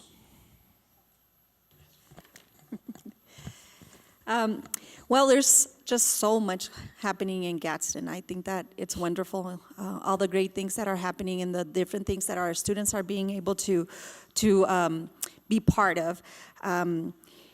It's exciting. I wasn't here last board meeting. I had a loss in my family. But I did want to bring up the fact that we saw the students. I know that my fellow board members mentioned it, that we saw them at the airport. And that is super exciting just to see. Something that I saw is that I spoke to several of them, and they were afraid. Some of them weren't, not too interested in going. And so when I was flying back, I was fortunate enough to fly back with them as well. And so I tried to look for those kids that I had spoken to before leaving, and then talk to them now that they were coming back. And it was night and day. So it was an eye-opener to see how exciting and how much they were able to grasp within those few days that they were up there in New York. And so one of the things that I'm encountering now as a parent, right? I'm very proud of the parents for allowing your children to go to these things. It's something that I know it will remain in their lives forever. As a parent, it's hard. It's hard to let go of your child, that they're going to be miles away. So kudos to all the parents, and please continue supporting them so that they can be part of these different trips. And this was funding that we received, the air funding. I wish it would continue, but things happen. But anyway, the kids that are currently taking this opportunity, that's wonderful. I also attended the Valley Flag Football Championship, in which many of the Gadsden students participated. And it was very nice to see many of the parents being part of this and how exciting it is for them to have some kind of activity. So I look forward to possibly, as a district, supporting that because the families show that appreciation. And I think the kids, more than anything, they were happy. I saw many, so part of the champions were a lot of the North Valley kids, and it's just wonderful. And I think it's a way to support them into really being part of those different sports. As Mr. Castillo mentioned, the Santa Teresa High School is the 10 national finalists for the Samsung Solve for Tomorrow. I do want to encourage you, please vote, and it can be done on a daily basis, as Mr. Mr. Cano mentioned. It is something that we need to support. These are our kids from the district. Also, the Gadsden High School baseball team had a great event in which they celebrated and recognized the 1975 Gadsden baseball state champs. And that was a wonderful event because a lot of the students, they were there 1975. So there was a lot of them that I recognized, but I didn't even know that they were part of that group. So thank you for that. And last, the culinary Gadsden High School, also along with Chaparral, participated in the Cook Around the World culinary cook-off. And I had the opportunity to see the Facebook Live for a while, and I was excited. I felt like, wow, I wish I could be there. It was just so professional, and the kids just looked very sharp. Thank you to Mr. Sapien at Gadsden High School for always being there for the kids, and I think that's what we're all looking for, for the kids to have these great opportunities and see that there's a world beyond our area, and that there's great opportunities. So I look forward to supporting all of those efforts. Thank you. Thank you, Ms. Rodriguez. Ms. Murillo? Good evening, everybody. Well, I want to echo what my fellow board members said. Congratulations to our scholarship recipients. Congratulations to Santa Teresa High School band for earning state championship at Albuquerque. I saw the pictures and seeing the kids crying and hugging each other. I think it was amazing. I wasn't able to go to that, but I heard it was an amazing experience. I saw the videos, and I want to thank to all the schools for posting on social media, because that brings us a little bit to get to see that excitement, and it's many other accomplishments that I've been seeing. Also, happy Administrative Professionals Day. I know it was yesterday, but I didn't get to see many of you guys, and so thank you so much, Ms. Marilu, for everything that you do for us. Also, yes, ECHO, please continue to vote for Santa Teresa Computer Science. And then also Gadsden Middle School Honor Band for advancing to state. So I just see Gadsden everywhere, and I think that's amazing, and we can, I know we're not gonna stop here. Just gonna keep moving up. Also, thank you to all the parents for bringing your children to school, especially during testing time.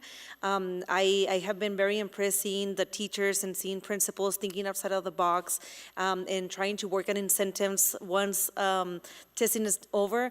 I saw some of them that were asking for pizza parties, and so I know during testing time is very nerve-wracking. My kid, himself, he cries. We can't even use the word testing because he freaks out.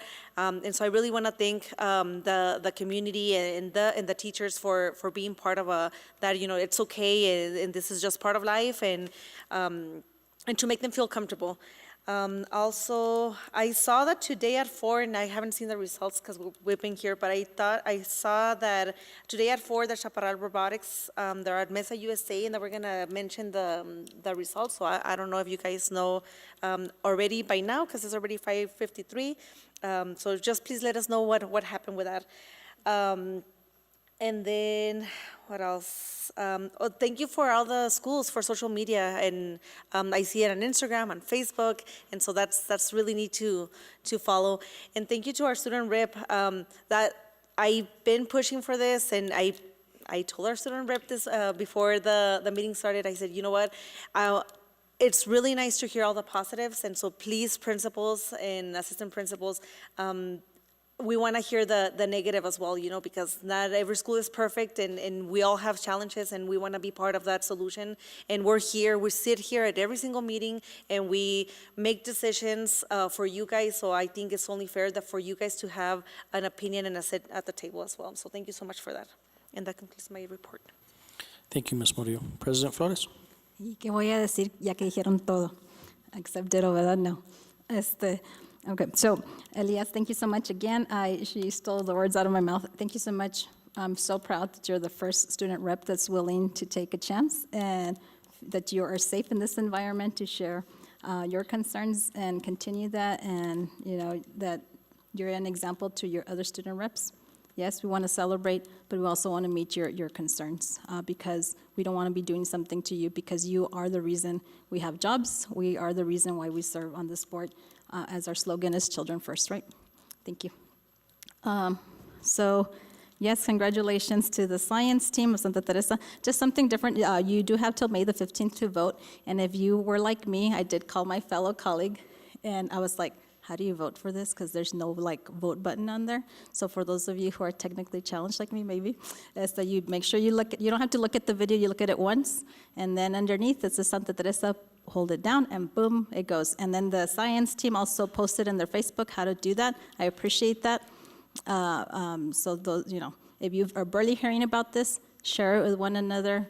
Let me see, and I want to give a special thanks to my fellow board president from Los Cruces Public Schools, Teresa Tenorio.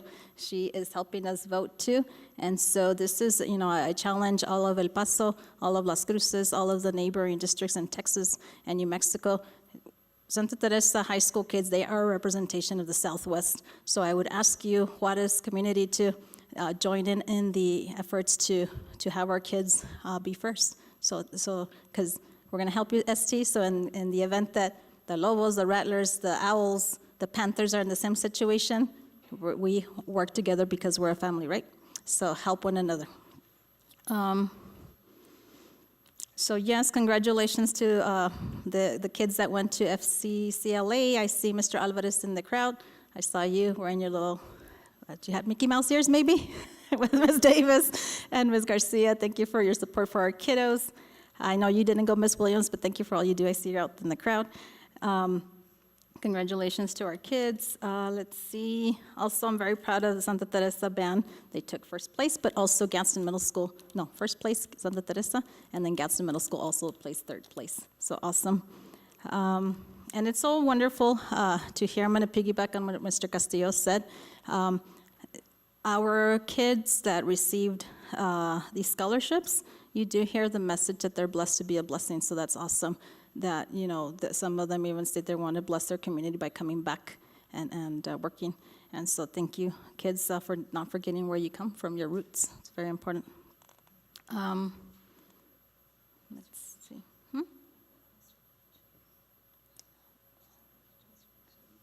Okay, yes. And actually, he was on my list. Mr. Beach, ¿dónde estás? I'm gonna embarrass him. I tell him, AKA George Lucas. I'm a Star Wars fan, but thank you for all you do. I don't think I gave you credit. I don't recall, but thank you for all you do. It is awesome to have an educator leading in the area of fine arts. I didn't know that you were, for 20-something years, a band director at a local Franklin High School. And so thank you for all you do. And he was awesome because him and Ms. Lopez, Principal Lopez, a while ago went to the MPA, and he directed our band. And so thank you, Ms. Lopez and Mr. Beach, for taking care of our kids. That's what it's about, helping one another whenever there's a need. People jump in. That's what's awesome about Gadsden, right? Huh? Yes. Thank you, ladies. And yes, next, Mr. Reyes. So me and Ms. Rodriguez are wearing these T-shirts. We got them at the NEMABE, which is a New Mexico Association of Bilingual Educators. So was it 2 weekends ago, or a weekend ago? I don't recall. But we woke up very early, and we took a day trip. I wanted to surprise Mr. Reyes. He had invited us back in when we were in San Antonio. Well, he had mentioned to us that he was going to be the keynote speaker at that event, so he was a keynote speaker on Saturday. And so whose calendar is not booked, right? And so I tend to forget things, so if I forget something, please remind me, because, yes, I forget. And so I was thinking, when is Nababe? And I'm like, man, that week that it was, I was like, I missed it. I missed his presentation. And thank goodness that his presentation was on a Saturday, so we got to go. And I saw him yesterday at the Equity Council, and I'm like, did we surprise him? He goes, absolutely. And when he saw us, he's like, oh my goodness, Ms. Flores and Ms. Rodriguez, I think we made him nervous, but excellent keynote speaker. I believe the bilingual education team recorded him. I'm not sure where that recording is, but if you wanna, it's worth the time to hear his speech. You can find it on my Facebook page, and you can listen to him. I did record the whole thing, but thank you, Mr. Reyes, for all you do. You're my mentor when it comes to bilingual lit. Always have, always been, and he's such a great advocate for our kids, and thank you, sir, for all you do. I know you're watching. Hopefully you are, but thank you. Let's see, what else? Tomorrow, Godspeed be with you. Chaparral Middle School, they're taking Ms. Avila and her assistant principal, and some of the teachers are traveling to San Diego. I believe they're using air monies too. So they're taking some of our kids to San Diego tomorrow. And so have fun, be safe. Anything else? Anything else, guys, that I think that's it. And I want to conclude with, again, recognizing our scholarship kiddos. And something that I did right here is that it is so awesome that as teachers, guys, those of you who are in the classroom, you do make a difference. You just finished hearing a speech from Gideon from Chaparral High School, Go Lobos, is that, Ms. Rina Viramontes, she's an inspiration to all of us. And so do know that maybe, those of you who are sitting there, whether you're an administrator or a teacher, not always are you going to get acknowledged in the form that way. But know that here you're making a difference with our kids, and continue, because you are the ones that are leading these kids, our kids, to be hopefully teachers, right? If not, the doctors, the lawyers, all of this, but we're the ones that make that difference in their lives. And with that, I conclude actually, no, I have one last thing. Okay, so I did want to take the time to thank all of our administrative assistants, our secretaries in our schools. Thank you for all you do. You're the ones that, give us the supplies. There's a saying that you got to be very nice to the custodian and to the secretary, right? Because they know everything that happens in our campuses, but thank you so much for all you do. And then I wanted to recognize Ms. Mary Lou Delgado. and Ms. Martha Ortega. These two ladies are phenomenal. Mary Lou works very closely with our superintendent, and I know that Ms. Martha Ortega, who hopefully is watching online, thank you for all you do. Mary Lou, thank you so much for always. Mrs. Flores, you got to turn in your receipts. Mrs. Flores, thank you for reminding me to turn in my stuff. And thank you, Mary Lou, for all you do. We love you so much, and we'd like to recognize you. A little birdie told me you like to eat at a certain place, so there's a gift card in there for you. And thank you for all you do. And come to the front so they can take a picture of you, Miss Mary Lou, with us, if that's okay with you. No? Your camera shy. Okay, sí. Okay, si no quieres, it's okay. Después la agarramos. No? Yes? Come on, Mary Lou.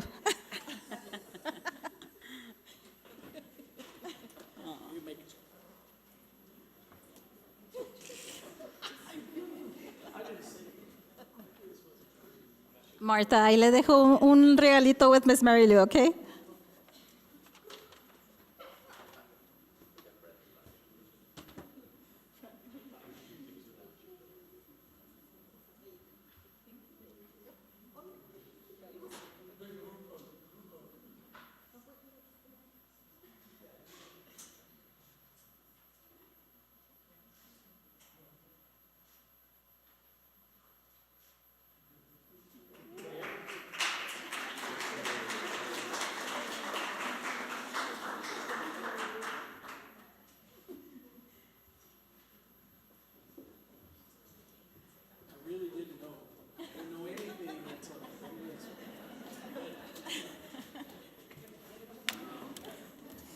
Trouble. Okay, and with that, I now conclude my report. So moving on now to item 4 on our agenda this evening, Human Resources Report. That is there just for public knowledge. No action is required on the behalf of the board. Moving on to item 5, do I hear a motion? I'll make a motion that we accept the agenda as is. Okay, Mr. Castillo has made a motion to accept the agenda as is. Superintendent Dempsey? So recommend. All in favor? Aye. Aye. All opposed? Motion passes. Moving on to item 6, do I hear a motion? Madam President, I'd like to make a motion to accept the regular school board meetings for April 27th, 2023. Okay, Mr. Cano has made his motion as stated. Superintendent Dempsey? So recommend. All in favor? Aye. All opposed? Motion passes. Moving on to our consent agenda, do I hear a motion? Madam President, I make a motion that we accept the consent agenda as is. Okay, Ms. Maria has made a motion to accept the consent agenda as this. Are there any questions or Ma'am. comments? Yes. I believe the date has to be on our last meeting, the 13th, I believe, no? Because today's the 27th. That is true, Mr. Cano. Hey, I'm awake today. Very nice. So we need to make a correction to the agenda. Would I have to? Madam President, what we'll do is we'll come back in the next agenda and correct these two. So we'll Okay. have 2 minutes in the next one. Okay. Okay, thank you, Mr. Cano. Okay, moving on to consent agenda. Okay, Ms. Murillo has made a motion. Any questions or comments regarding the consent agenda? Madam President, I want to point out a couple items within the consent agenda. They're items 7C, D, and E. And so I'm going to read a little statement here, and I want to make sure that the board is very clear on what those items do. Madam President, board members, I know we've all had struggles with the COVID pandemic and attempting to get back to something that feels normal. While the pandemic threw us into situations I sometimes struggle to comprehend, we made it. Our staff took care of our students no matter the struggles of online learning, difficulties of getting back to face-to-face classrooms, and now managing students' SEL, along with ensuring students are progressing academically. What I'm trying to say is I'm really proud of our staff. They took care of our students, therefore we now have an opportunity to take care of them. There are 3 items included under the consent agenda that I would like to highlight. Items 7C, D, and E are transfer and maintenance bars that, if approved, will allow us to move the necessary funds to allocate a retention bonus to all GISD employees. If approved, each employee that meets the following criteria will receive a $7,000 retention bonus. To receive the retention bonus, the person must be an employee of the district at the time the retention bonus is issued. issued in accordance with all state and federal guidelines, tentatively scheduled for May 19th, 2023. Employees who were recommended for non-renewal or are on administrative leave at the time of distribution will not be eligible. The bonus will be prorated. Active employees hired prior to December 31st, 2022 will receive 100% of the stipend. Employees hired on or after January 1st, 2023 will receive 50% of the stipend.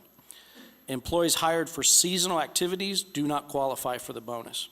Employees out on approved leave in excess of 16 weeks will only qualify for 50% of the stipend. And finally, substitutes are not eligible for the stipend.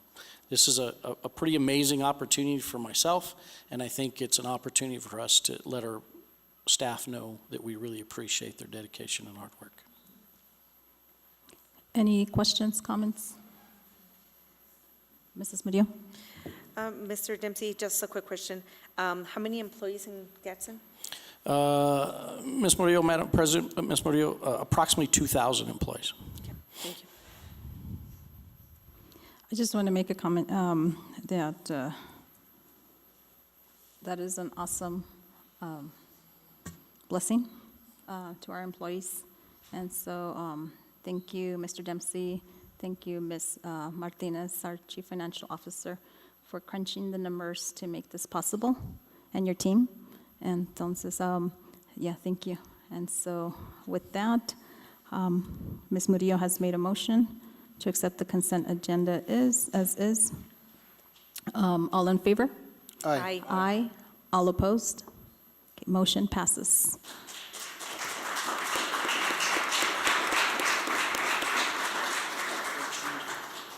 Make wise decisions how you spend it when you get it. Be responsible. Have fun, though. Okay. Moving on to open forum. Ms. Delgado, do we have any speakers this evening? Madam President, we do.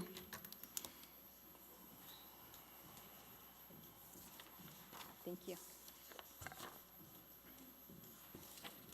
Okay, so we do have one speaker this evening. So I'm going to remind, and it's President of the AFT, Dolores Nañez. Good evening, ma'am. So let's see. You may step up to the podium, ma'am.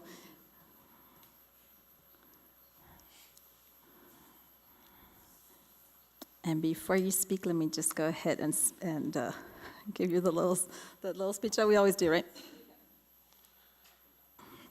The board discourages personal attacks upon staff personnel or any other persons in attendance or absent by individuals who address the board. Any person making public comments shall be solely responsible for the content of his or her comments. The board neither adopts nor assumes responsibility for any comments made by individuals during public comment. Presenters are cautioned that statements or representations concerning others that are false and damaging to a person's reputation may subject the presenter to civil action for defamation. The board prohibits personal threats and the use of obscenity. Such speech is not protected and will not be permitted. The board further prohibits disruptive conduct. Disruptive conduct will not be tolerated. Any violations may result in the removal from the premises. The board also offers formal channels for board consideration of concerns and complaints, including involving individuals. Policies KE, KEB, KEC, and KED are provided by the board for disposition of such concerns and complaints. And you do have 5 minutes, Miss Dolores. Go ahead, ma'am.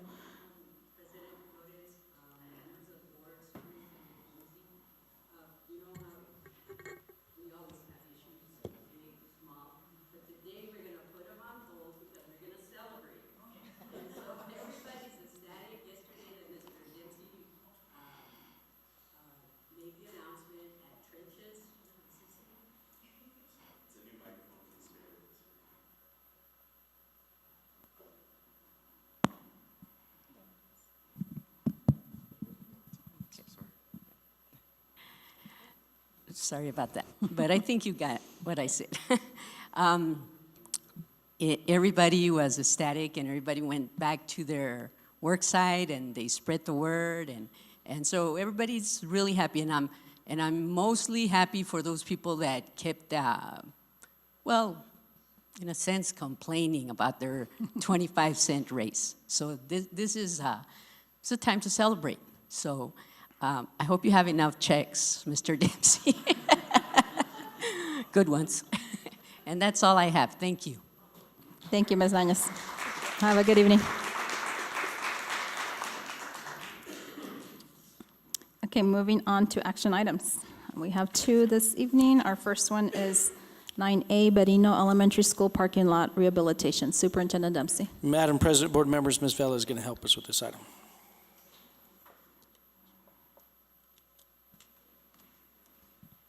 Good evening, Madam President, board members, Superintendent Dempsey. It's my pleasure to bring to you this time the Berino Elementary Parking Lot Rehabilitation Project for action. This project was a bid opening and we received 3 bids. Del Mar Contracting, Caliper Construction, and Spartan Construction. Those were the 3 bidders that we received. As you can see in the table, the lowest bidder was Del Mar Contracting with a total of $253,838, including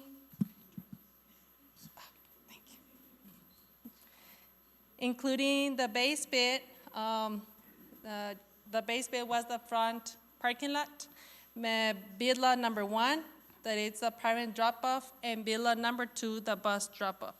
After review all the documentation and with the engineer's recommendation, we recommend Del Mar Contracting. Do you have any questions? Board members, questions, comments, concerns? Okay, we have none. Do I hear a motion?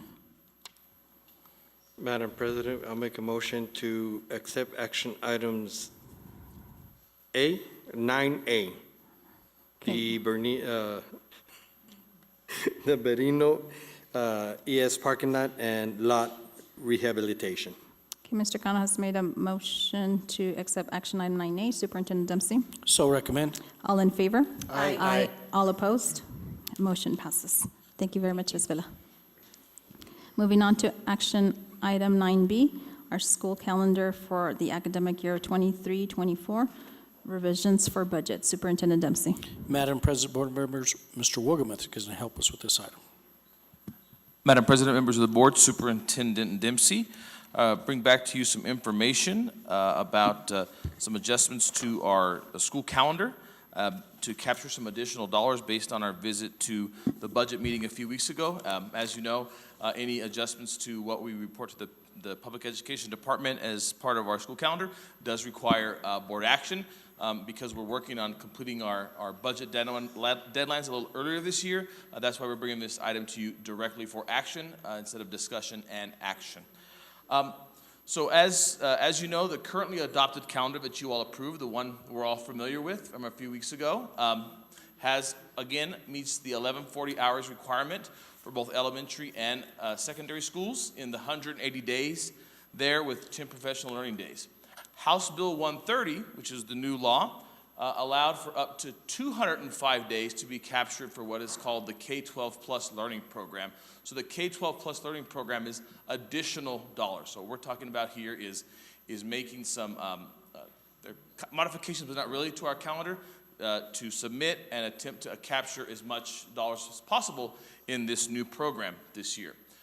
Our current after-school programs is what we're focusing on to capture these additional dollars. And the programs that we already offer do meet those requirements. So when we looked at our calendar, we said we're currently offering after-school programs. Those after-school programs can meet the requirements of K-12 Plus, so let's go ahead and put that in our budget calendar. So we're able to meet this maximum day of instruction by adding the days below. And I should clarify, these are really hours to the day, and these are not required for all students, but they're required to be offered to all students.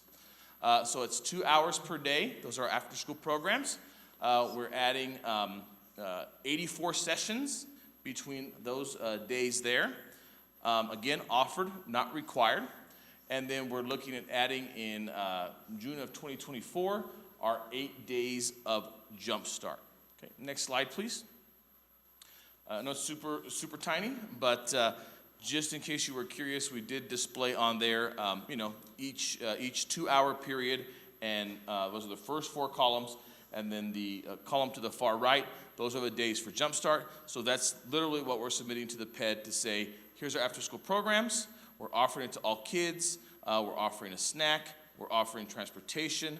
We're offering enrichment and elements of intervention. Those are all the requirements for K-12+, and that doesn't require anything additional to what we're already doing. But of course, we think this is a good opportunity to capture dollars for those programs, but also encourage more students to participate as we go through.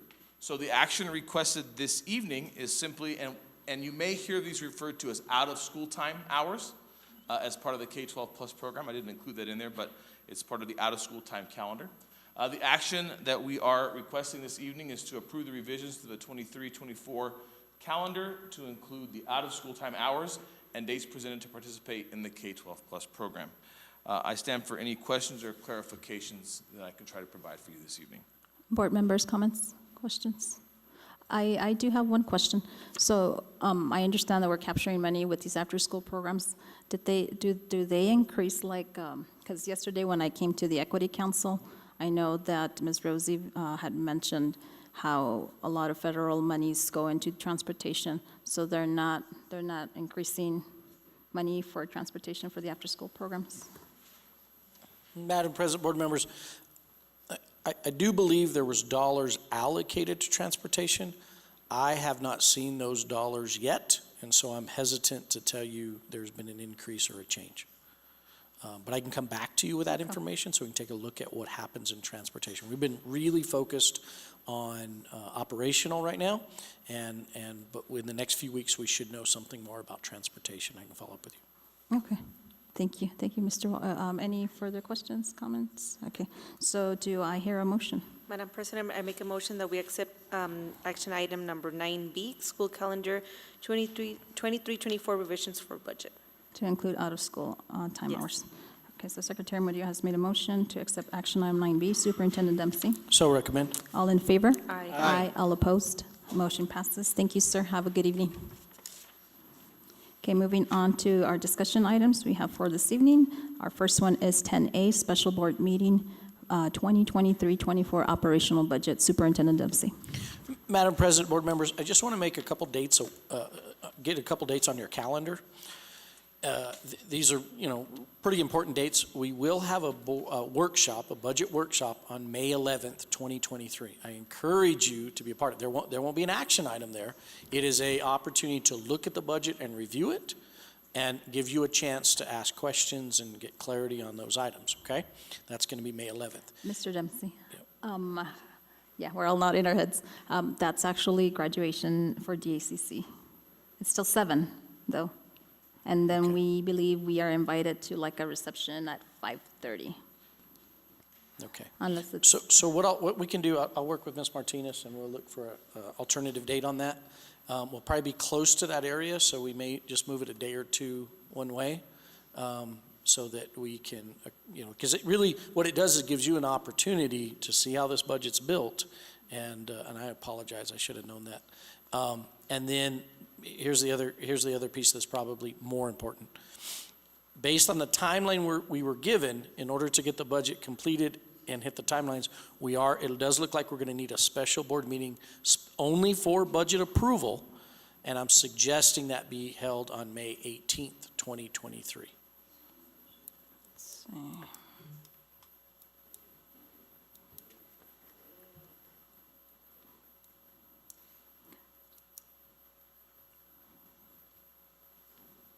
Would we be able to, like this evening, decide the date for, I guess we're checking our calendars, make sure it's okay, and for the one that would replace May 11th? Would that be okay with you all? And with Ms. Ladim too?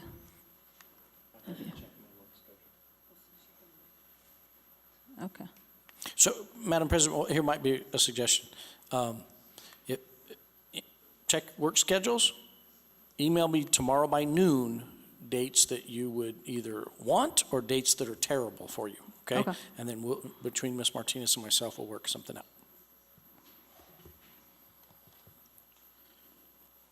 Are we all good with the May the 18th? Yes? What's that? I was just checking to see if we're all okay with the May the 18th. May 18th works. So Okay, yes, I perfect. believe that one is good to go. Okay. Okay, thank you, sir. And moving on now to discussion item 10B, student meal allocation, Superintendent Dempsey. Madam President, board members, Mr. Wogermuth is going to again help me with this item. Madam President, members of the board, Superintendent Dempsey, I just want to clarify, I believe I've got my slides out of order here because both discussion items B and C are related here. So with your permission, Madam President, I'll be going over B, and then I'll step back and then re-go over C for you, okay? You can see on the very bottom here of this slide is our current student meal allocations that come from our CTE manual. We usually discuss these with the administration at the beginning of every year. We align this with athletics. Again, meals are provided to anybody traveling more than 60 miles away. If it's local, it's $8. Most of our CTE travel is out of this local area. So most of what we do falls in the $10 per meal range, whether it's at state or nationals. This also, again, applies to athletics.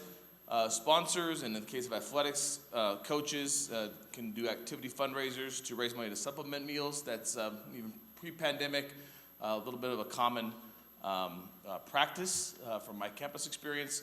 And of course, if you're leaving, during the school week and it falls within the lunchtime, you can request lunches from the cafeteria, though that's not an often requested option for our CTE travel or our coaches travel. So that's how we do meals. A couple of other points to notice or points to be aware of, like with some of our air money and some of our other grant money, federal grant money, state grant money, you oftentimes have to get pre-approval for reimbursement for any of the foods. So in contacting the state and planning for these air trips, we had to get pre-approval for all of those meals because typically they're not included in the reimbursement.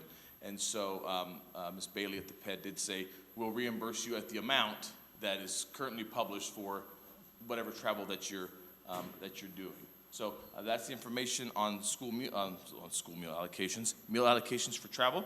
Are there any questions or clarifications I can provide for this? Questions, comments? Madam President, I think that conversation needs to, we need to continue it, right? Because $10, even though that, from the 8 to the 10, what I'm seeing now, speaking about the air funding that was given, that $10 really does not cover anything, right? And even our area right now, $10 here in New Mexico is not enough.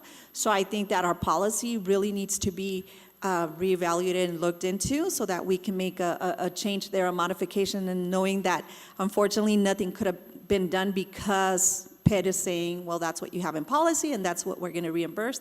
I think it's extremely necessary to move on this as soon as possible.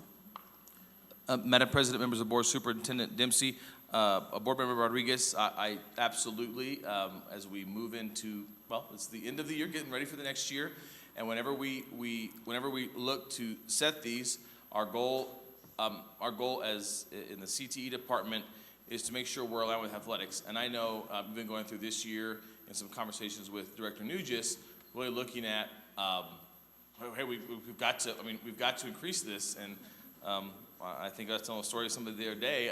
I hadn't been to Wendy's in a while for a meal, and had to go back, had to check that bank account to make sure I had enough money in there. So you're absolutely correct. You're absolutely correct. And the most important part of this is we just have to make sure, and I don't have the numbers on me. Just to make sure that there's a budget. And we have to make sure that when we're deciding how to allocate the amount in the budget, again, how much are we going to allocate for food, supplies, and materials, and that varies from year to year. We have to make sure in the CT department that we can also support athletics, that Miss Lucas may be able to afford this much for athletics, TT may be able to afford this much. We have to make sure that it's an amount that we can, that we can come to an agreement on. And we'll certainly be doing that. I'd like to piggyback on what Ms. Rodriguez said, is that we definitely need to look at changing our policy. So how would that take place, Mr. Dempsey? And then how will it be decided to determine what those dollar amounts need to be to reflect inflation? And then I was going to say that's funny because what you said, because every time I go to Whataburger, Wendy's, Chick-fil-A, by the way, when I was in college, I'd be looking for coins, change. Now, if it was prices, I would not even be able to eat. But anyways, how will we take care of that? So, Madam President, and I don't mean to be technical, but I just want to clarify, it's really not a policy. We're talking about a budget, and it's we look at our budget and say, okay, how much are we going to allocate? And to Mr. Wilgum's point, we try to align things. So what we are trying to do is say a group of students goes to Albuquerque with a robotics team, and they are treated the same as maybe a varsity football team, right? And so that's part of the alignment, and I think we all agree to that. Now, it does get different when we go to San Diego and get out of state. And I'm wondering if that's not part of the conversation. I'm wondering if we don't, I do think there needs to be an increase. I don't think we need to take the jump. I think we all understand it costs more in San Diego to eat. So we don't need to increase the amount of money we're giving in Albuquerque to that amount. We may need to increase it, but not to that amount. So I think there maybe needs to be a conversation about out-of-state travel, and then maybe even I think I can put something in regulation about, if other funds are available. Meaning, for example, we have additional funds that were allocated to us that we don't typically have. And based on our policy, we couldn't really utilize those as maybe, had I had that caveat in that language, I maybe could have increased it immediately. We wouldn't even have this conversation because we could have taken care of it. So let me take a look at that, work with Ms. Martinez, and we'll come back and let you know. It's a great time to be working on this, and then we can have some conversations with it and see what we think works. But I think we all agree we do need to make some increases to it. Thank you, sir, and thank you, Mr. Wagomez, for definitely, I think we're all in the same boat, that we need to consider making those changes. Thank you for all you do, Mr. Wagomez. And let's see. Huh? Okay, yes, go ahead. Continue on now to the next one, which is Career Technical Student Organization, otherwise known as CTSO, travel rotations. Mr. Wagomez. Madam President, members of the board, superintendent, thank you again. As you can see, the intro to this portion is at the front of this slide. I want to make sure as a board, sometimes we throw out acronyms and make sure everybody knows what's going on. So Career Technical Student Organizations, those are called CTSOs. It's part of our CTE requirements from the state and our Carl Perkins requirements from the federal government. All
test one.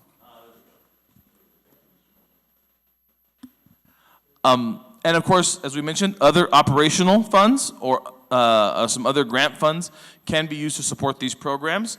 Carl Perkins is, again, federal program. I didn't put up here a Next Gen, which is a state grant, and Spaceport is a local grant that we get, and of course, some operational at-risk money. All of those can be used to support career technical education on our campuses.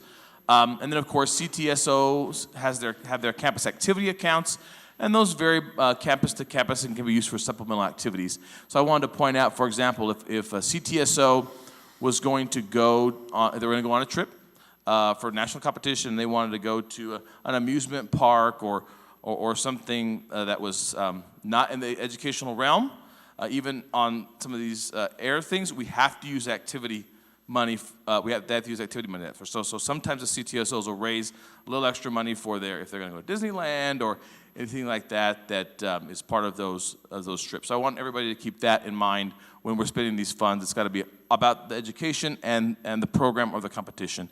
Next slide, please. Annually, all CTSOs participate in regional and state competitions. Typically, we use the campus CTE operational funds for that. At the comprehensive high schools, on an every other year rotation, CTSOs are supported with campus CTE funds to attend the national competitions if they qualify. Below, I've provided for you the national competition rotation by CTSO. And of course, this will happen on occasion, if an off-rotation CTSO qualifies to participate in nationals, they need to fundraise and use their CTSO activity account to attend. So what we try to do in that case, because we know sometimes we have the off-rotation CTSOs that qualify, we try to publish this, kind of with a 3-year look forward. So if I'm in TSA and I know, okay, I qualify these 2 years for national travel. This year I don't, but I kind of have a 3-year window where I can sort of fundraise a little bit each year to build up my account. And I believe we're kind of at the end here, 22, 23. So it's very likely, I don't think we've added any CTSOs that go on this, so it's likely we'll probably restart the rotation again, but that'll be something that Mr. Encina will lead with the CT administrators here as we wrap the year up. Any clarifications or questions that I can answer? Do we have any questions, comments? Mr. Cano? I've got a question, Mr. Yes, sir. Mr. Downey. On the funds that these, obviously they go for competition, right? When they qualify and they win cash funds or whatnot, what happens to that funding that apparently that they win? Like, for instance, the computer science. Yeah, yes, sir. So as part of, again, applying for any type of these competitions or any kind of grant you might get that has prize money, those always are reviewed by our central management team and finance to make sure that that there's not a district match or a district liability. Sometimes if you apply for a competition, they'll say, or a grant, they say, well, if you win, we'll pay this much and the district pays this much. So when that money comes in, it is on the check made out to Chaparral High School TSA, and then that will get deposited into their activity account. If they win supplies and equipment, that's the majority of what, like the Samsung Solve for Tomorrow, is not a cash prize, but it's a equipment prize. When that equipment's purchased, it becomes part of the district inventory. If it's an item over $5,000, it becomes part of our fixed inventory assets that you all approve every year, and it becomes property of the school, the district, and the program, not the property of an individual. And that's what happens sometimes when individuals apply for grants. Sometimes when they move or leave, something they want to keep, and so it's very important for them to understand that it's a property of the district, and by default, property of that that program on that campus. I do have some questions. First one is, what is considered or what is covered? Because I see right there that national travel is covered. I lost my place. So what does that entail when it comes to covering national competition? Does it cover meals, lodging? What is covered? Madam President, members of the board, Superintendent Dempsey, you're absolutely correct. It covers competition registration, meals, and lodging. Many of the things that when we all travel, even as district employees, covers the same type of things. Okay. And then in order to go to national competition, are you looking for first place winners or second, what place? Madam President, that's an excellent question. This one I may have to refer to Mr. Encina on. It varies from CTSO to CTSO, I believe, but Mr. Encina, is it usually first and second or first and sometimes third? I know it varies. Good evening, everybody. Hi.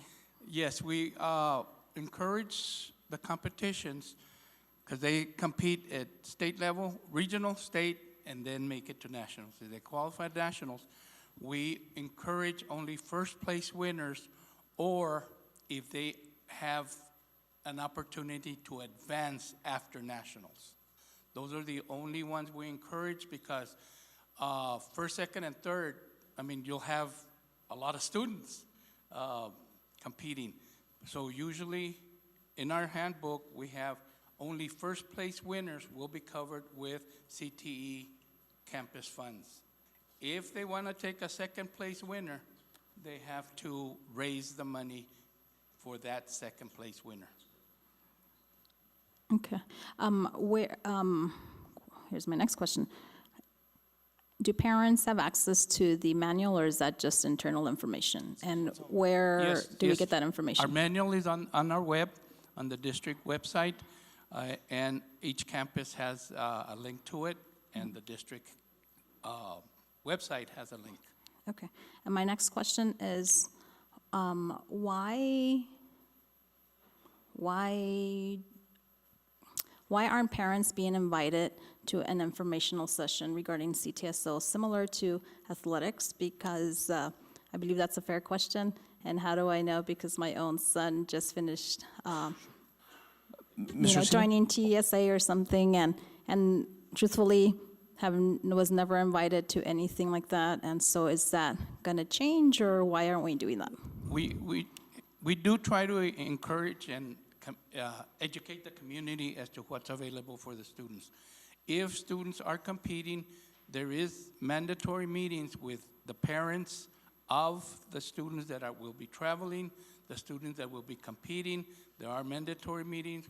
We have minutes for them. We have everything that is explained to the parents as to what is going to occur. Okay. Madam President, my part. Yes. I was thinking about your question while Mr. Encina was responding, and what I believe you're asking, and that way we can take the direction back, is that we have for, prior to the season in football, we have, the life of an athlete, and everybody comes in for the sportsmanship. What I believe I hear you suggesting is that we sort of model a similar thing, kind of at the start of the year, that we invite in parents to learn about the CTSOs. I think that's an excellent idea, and sit down with Mr. Encina about that, because, and here's the truth, Miss, long time ago, Mrs. Gensler was our CT person, and she really worked hard to get funding for these competitions. And what's happened is, over time, everybody's been more and more successful. So, you kind of start out at a smaller group of people participating and uses certain types of procedures that have worked. And then as you become more successful and larger and involving more kids, it's important to, evolve. Hey, let's treat this more like a team. And what's effective in sports with meeting with parents and communicating to them, are there some of those same things that we can model with CTSO? So as you were asking your question and Mr. Encina was responding, that's what struck me. So I hope I have a better understanding of your question. Absolutely, yes, that's what I was referring, and it's a suggestion, because as a parent myself, I appreciate that. Definitely there's been meetings when kids go to competition, my kids have competed and whatever, but it's definitely, I think, a good idea to have an initial CTSO, just like athletics that you mentioned, to inform parents, because it's going to avoid a lot of, I'm going to say it, bad blood between parents, teachers, parents, administrators, throwing people under the bus for a miscommunication. And so that would be awesome to have that. And then another suggestion would be that would be a wonderful opportunity to show that CTSO rotating schedule to parents, so that parents are aware, hey, if my child is competing at Gadsden High School this 22-23 year, my daughter is in Skills USA, so that means they're not in the rotation schedule for this year for nationals, which means there's going to be some fundraising that's going to happen. And you're absolutely right, Mr. Wogemuth, that it is awesome to see the fruits of the labors of our district, of our sponsors that are dedicated, that our kids are doing phenomenal. And so that way we're all well-informed, and we're avoiding last-minute fundraising and just craziness. So that's very much appreciated. Let's see, when they go compete at state, are they using, what monies are they using? Madam President, members of the board, Superintendent Dempsey, when they compete at state, they are using the campus CTE operational funds primarily. Sometimes some other grant funding can be used for that. But financially, our commitment is to make sure, all the CTSOs and all the kids that want to participate at state every year, everybody gets, a chance to participate with state, and that's kind of a primary focus in our budgeting is how do we get everybody to state. Okay, and my last question, and if it's going to be answered in Mr. Encina's presentation, I'll hold off, but I'm going to go ahead and pose it, is that how do our CTO organizations fundraise? Because it's also like, the way I see it is like, man, this must be like a competition or something to fundraise, and everybody's, how is that organized? Because you got athletics, you got extracurricular activities, and then CTSO, so that everybody has an equitable opportunity to fundraise. How does that happen? That is an art. Madam President, members of the board, Superintendent Dempsey, I'm going to refer back, and I'm reflecting back on my campus experience and what I know has been going on the last 2 years, and I think that's something that needs to be looked at, because it's on a campus level. What you try to do as a campus administrator is you try to look at, here's everybody who wants to do an activity fundraiser throughout the year, and you really try to schedule who's fundraising what, because what you're trying to avoid is a bunch of overlap, having 17 fundraisers going on. And so as campus administrators, we try to schedule those out, but as, again, to your point, as we're having more success and more kids competing, there's more need for that and less time for that to occur. So the feedback I'm going to take from the board here is to really at the next principals meeting to really speak with the principals about, hey, how are your fundraising rotations going? Are you finding everybody's not having an opportunity to fundraise? And then how can we work around that? But I would agree with that comment that that's a point of reflection that's needed. Do you think Mr. Encina wants to? Yeah, of course. I'd like to add to that because, as a matter of fact, I worked on the Next Gen grant with Perkins Grant, and I'm hoping to get it approved by the state so that with the Next Gen grant, I can pay for state competitions, which happen a lot earlier, so that they can save monies to use if they advance to nationals, so that they can use their campus operational monies to use at nationals. I would pay registration at state level, and I would pay as much travel as I could for every CTSO. That's great. Thank you, Lynn. Thank you for that reminder. Was Mr. Encina going to continue with his presentation? Madam President, members of the board, Superintendent Dempsey, that concludes what Mr. Encina and I had prepared on these two items here. And again, we're here for any additional questions. Madam President. Mr. Castillo. the way, I mean, the way our budget, schools, whatever, work, does any of this money roll over? Good question.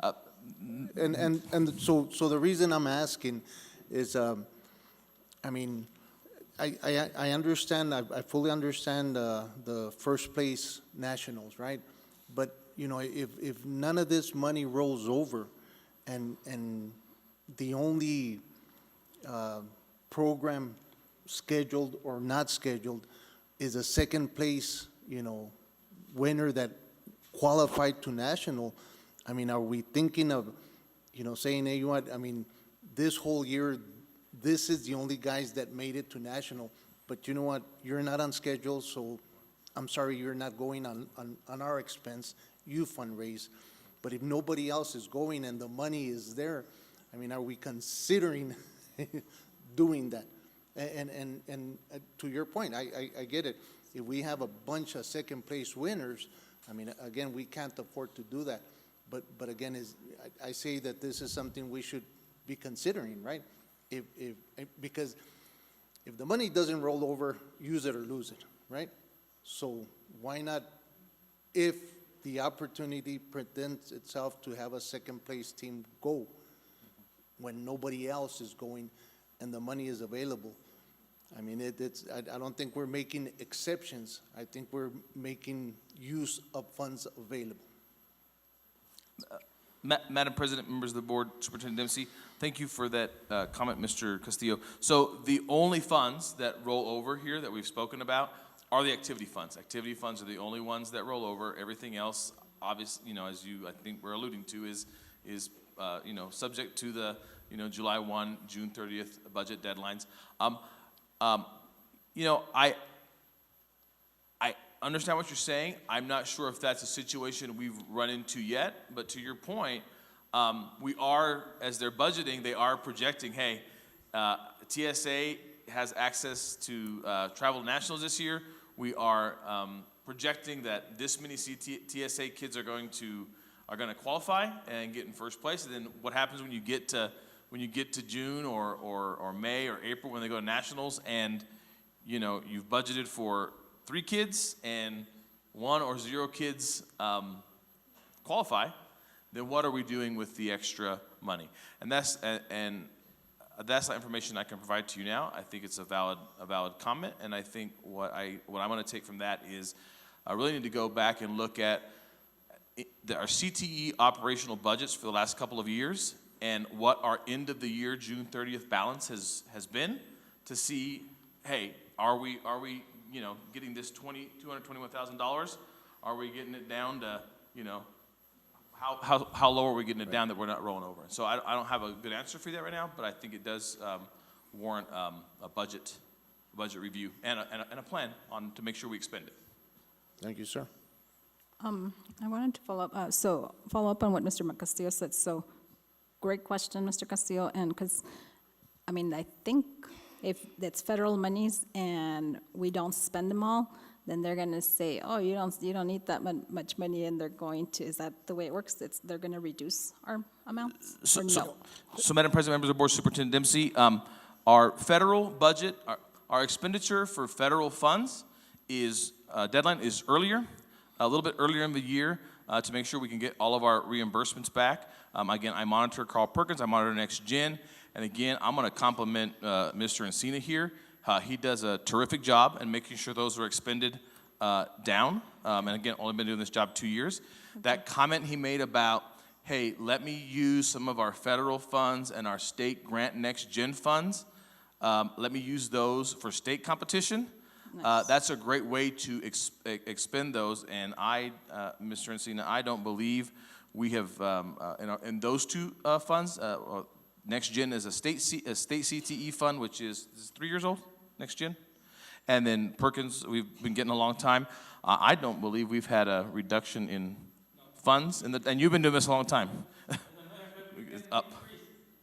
Yeah, we've got an increase every year on those. So okay. That's really Mr. Encina's hard work there in expending that, and I appreciate his thoughts to make sure we spend that down and then use our operational to make sure everything else is covered.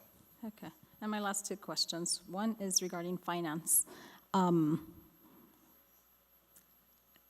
Does finance, and I know it's not, it's because when you're dealing with federal monies, there's a lot of requirements, right? And so, I guess what am I trying to ask? Because I'm hearing that, okay, finance changes one week, the expectations, and next week, there's no truth to that. You know, the expectations of whatever you have to turn in, it doesn't change from one day to the next. Expectations are just clean and cut. Madam President, members of the board, Superintendent Dempsey, again, compliment to our finance department and Ms. Villarreal and Ms. Martinez, very clear on the documentation that we need to have on hand for all of our grant reimbursements. We get those at the beginning of the year. I think what you may be referring to is we get from the state what is called info requests. Before they would do the reimbursements, they give us info requests, and those info requests are, well, most of the time from the state tells us, here's the documents you need to keep on hand because later in the year we're going to give you an info request. They don't send info requests for everything, but they will send an info request and they will ask for certain documentation, which they've told us to keep on hand.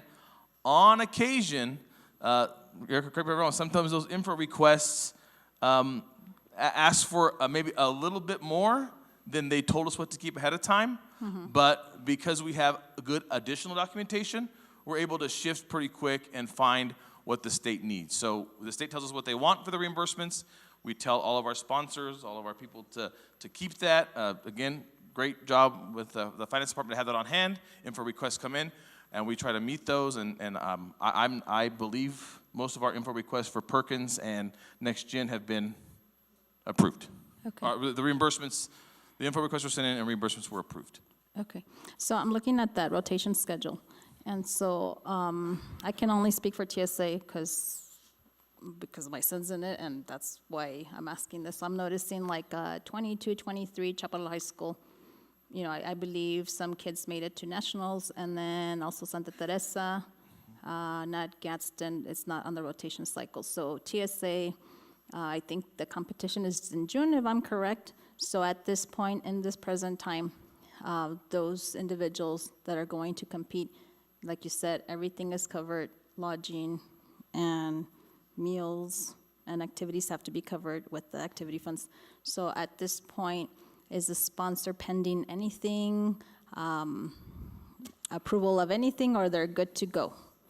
Madam President, members of the board, Superintendent Dempsey, in approving, the travel paperwork and all those items, that's a partnership between, Mr. Encina and our administrative assistant here, depending on the funding.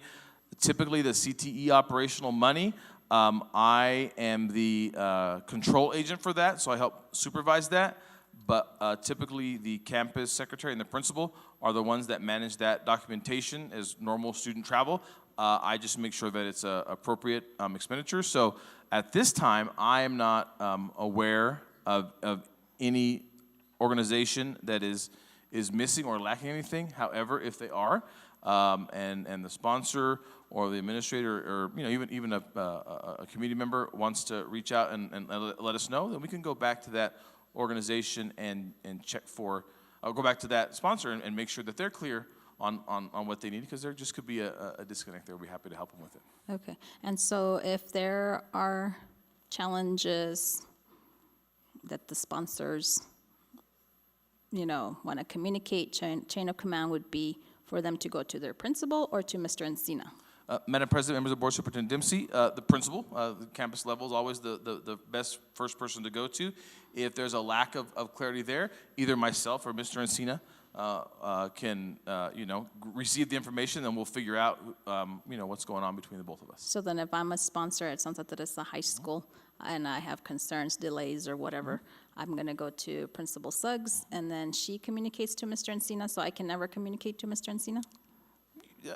Madam President, members of the board, Superintendent Dempsey, sponsors, my experience is sponsors and pathway teachers communicate constantly with Mr. Encina on things, because one of his jobs is, and he's very good at it, is to be a problem solver, is to be a facilitator to get folks what they what they need. And so I would just say, to your point, right, the principal needs to be aware of what's going on, because the campus administrator needs to be the first person to be able to solve the issue, because I think as a campus administrator, you wouldn't want that issue to occur again next year. So, I think a good team approach to that would be the best. Okay, and then my last question is regarding how much money do sponsors get, and then what are their responsibilities? Or if I can just go, like, maybe the campus manual has it, I can read it, so. Madam President, members of the board, Superintendent Dempsey, I believe the CTSO, if you look on our increment schedule, it'll say CTSO sponsor on there. I believe all the CTSO sponsors are $1,000. That was up. I think we standardized them, and I think we moved them up a little bit a couple of years ago. And again, their responsibilities are to do after-school work with the students. They also have to organize and hold what is called an advisory meeting once a semester with local business partners, at least once a semester. And stop me if I get this wrong, Mr. Encina. Local business partners and post-secondary partners once a semester to talk about those needs in the workplace and the workforce. And then, of course, be responsible for all the paperwork and budgeting and arranging the travel. So those are the main chunks of responsibilities that we expect out of sponsors: financial, student preparation, and compliance requirements for CTSOs. Did I get most of the things, Mr. Encina? Advisories, they have to attend an advisory once per semester and keep a membership roster of their CTSO members and do community service. Oh, so every one of those CTSOs has to do community service? Community service, they have to do, all of them? All CTSOs Okay, awesome. have the same requirements. Okay. I was gonna ask one more question, but I forgot, so I'll contact you guys. But thank you so much for answering my questions. Any further questions, comments, or concerns? Okay, thank you, gentlemen. You're welcome. Moving on to our last discussion item is 10D, the 2023-24 academic budget calendar. Superintendent Dempsey. Madam President, board members, Ms. Martinez will present this item.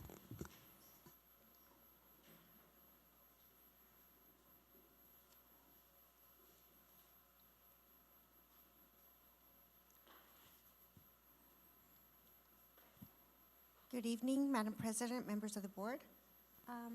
I bring to you for discussion the budget calendar. And so on these bullet points, you have kind of like an outline of what the budget process will look like and some of the deadlines that are coming up. Starting the week of April 11th through the 13th, we were out at the spring budget workshop in Albuquerque. We have had ongoing budget meetings with the union. We're planning to have a finance committee meeting on May 5th. We had proposed a budget workshop on May 11th, and so that date will be revised once we can agree on a date that works for you. We also have the special board meeting scheduled for May 18th. That'll be that Thursday, and this will be the preliminary approval of the budget. Once that's done, it will be submitted to PED on May 19th. Once it's with PED, we will be bringing it back to the board on June 8th for final budget approval from the board. And then if, once PED certifies, it will go into effect July 1st of 2023. So it's just timeline of, the budget process and what you can expect. Questions, comments, concerns? Okay, I do have a comment. Okay. So I will be transparent on, what is it? Last week, and I forgot to mention that we went to the DACC advisory meeting, me and myself and Mr. Castillo. And so I did challenge all of the board members that sit in that DACC advisory board, which includes LCPS, Hatch, and ourselves.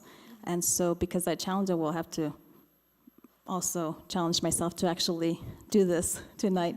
And so I don't know if it's appropriate to ask this evening or maybe at the board budget workshop.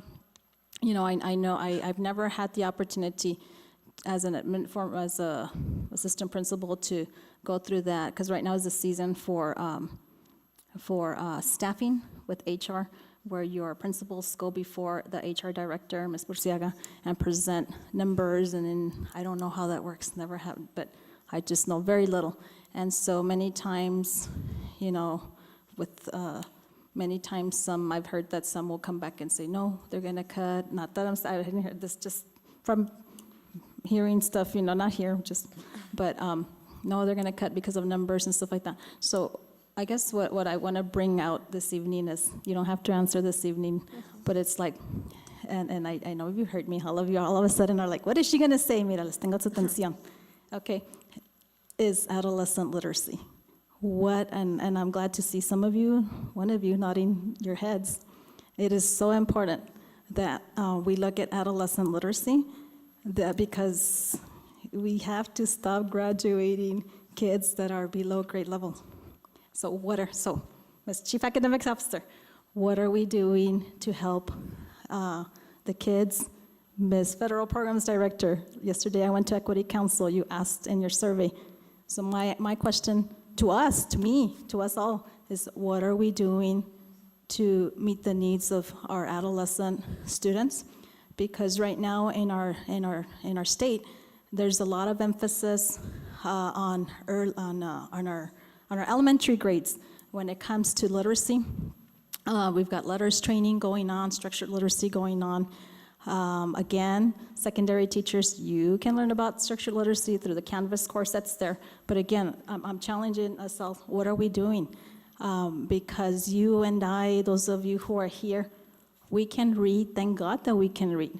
Because if we continue to graduate kids like this in our district, in our neighboring districts, in the nation, we are sending these kids to pipelines, prison, unemployment, et cetera, et cetera, et cetera. So just food for thought, Mr. Dempsey, to you and your leadership team. And there is an opportunity. Here's a what is it called? An advertisement. I send it to my fellow board members. This week is Happy Science Reading Week, and I need to send it to all of us. I'll send it to Mr. Dempsey. Well, I already did. There's a documentary out there called The Right to Read, the greatest civil right.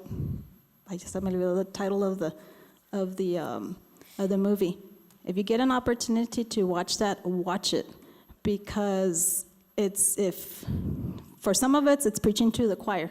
For others, maybe it's an opportunity to see the reality. We have a crisis in our hands, whether we want to admit it or not. And parents that are watching, watch it, because you send our kids every day to us and entrust us. Yes, parent involvement, parent engagement is important, but we as teachers, we as Gadsden, we should be teaching your kids not to read. You shouldn't be having to spend money to get a tutor and then also for kids that have dyslexia, we should be taking care of your kids and not going to those, I don't know what they're called, Mr. Rappin, those other places that cost thousands of dollars, which unfortunately, your low socioeconomic students are never gonna have the money to get that help that they need. So just food for thought. With that, I conclude, and thank you so much for all you do and your team. Any further questions, comments, or concerns? Okay, thank you, Ms. Martinez. Thank you so much. Okay, moving on to item 11.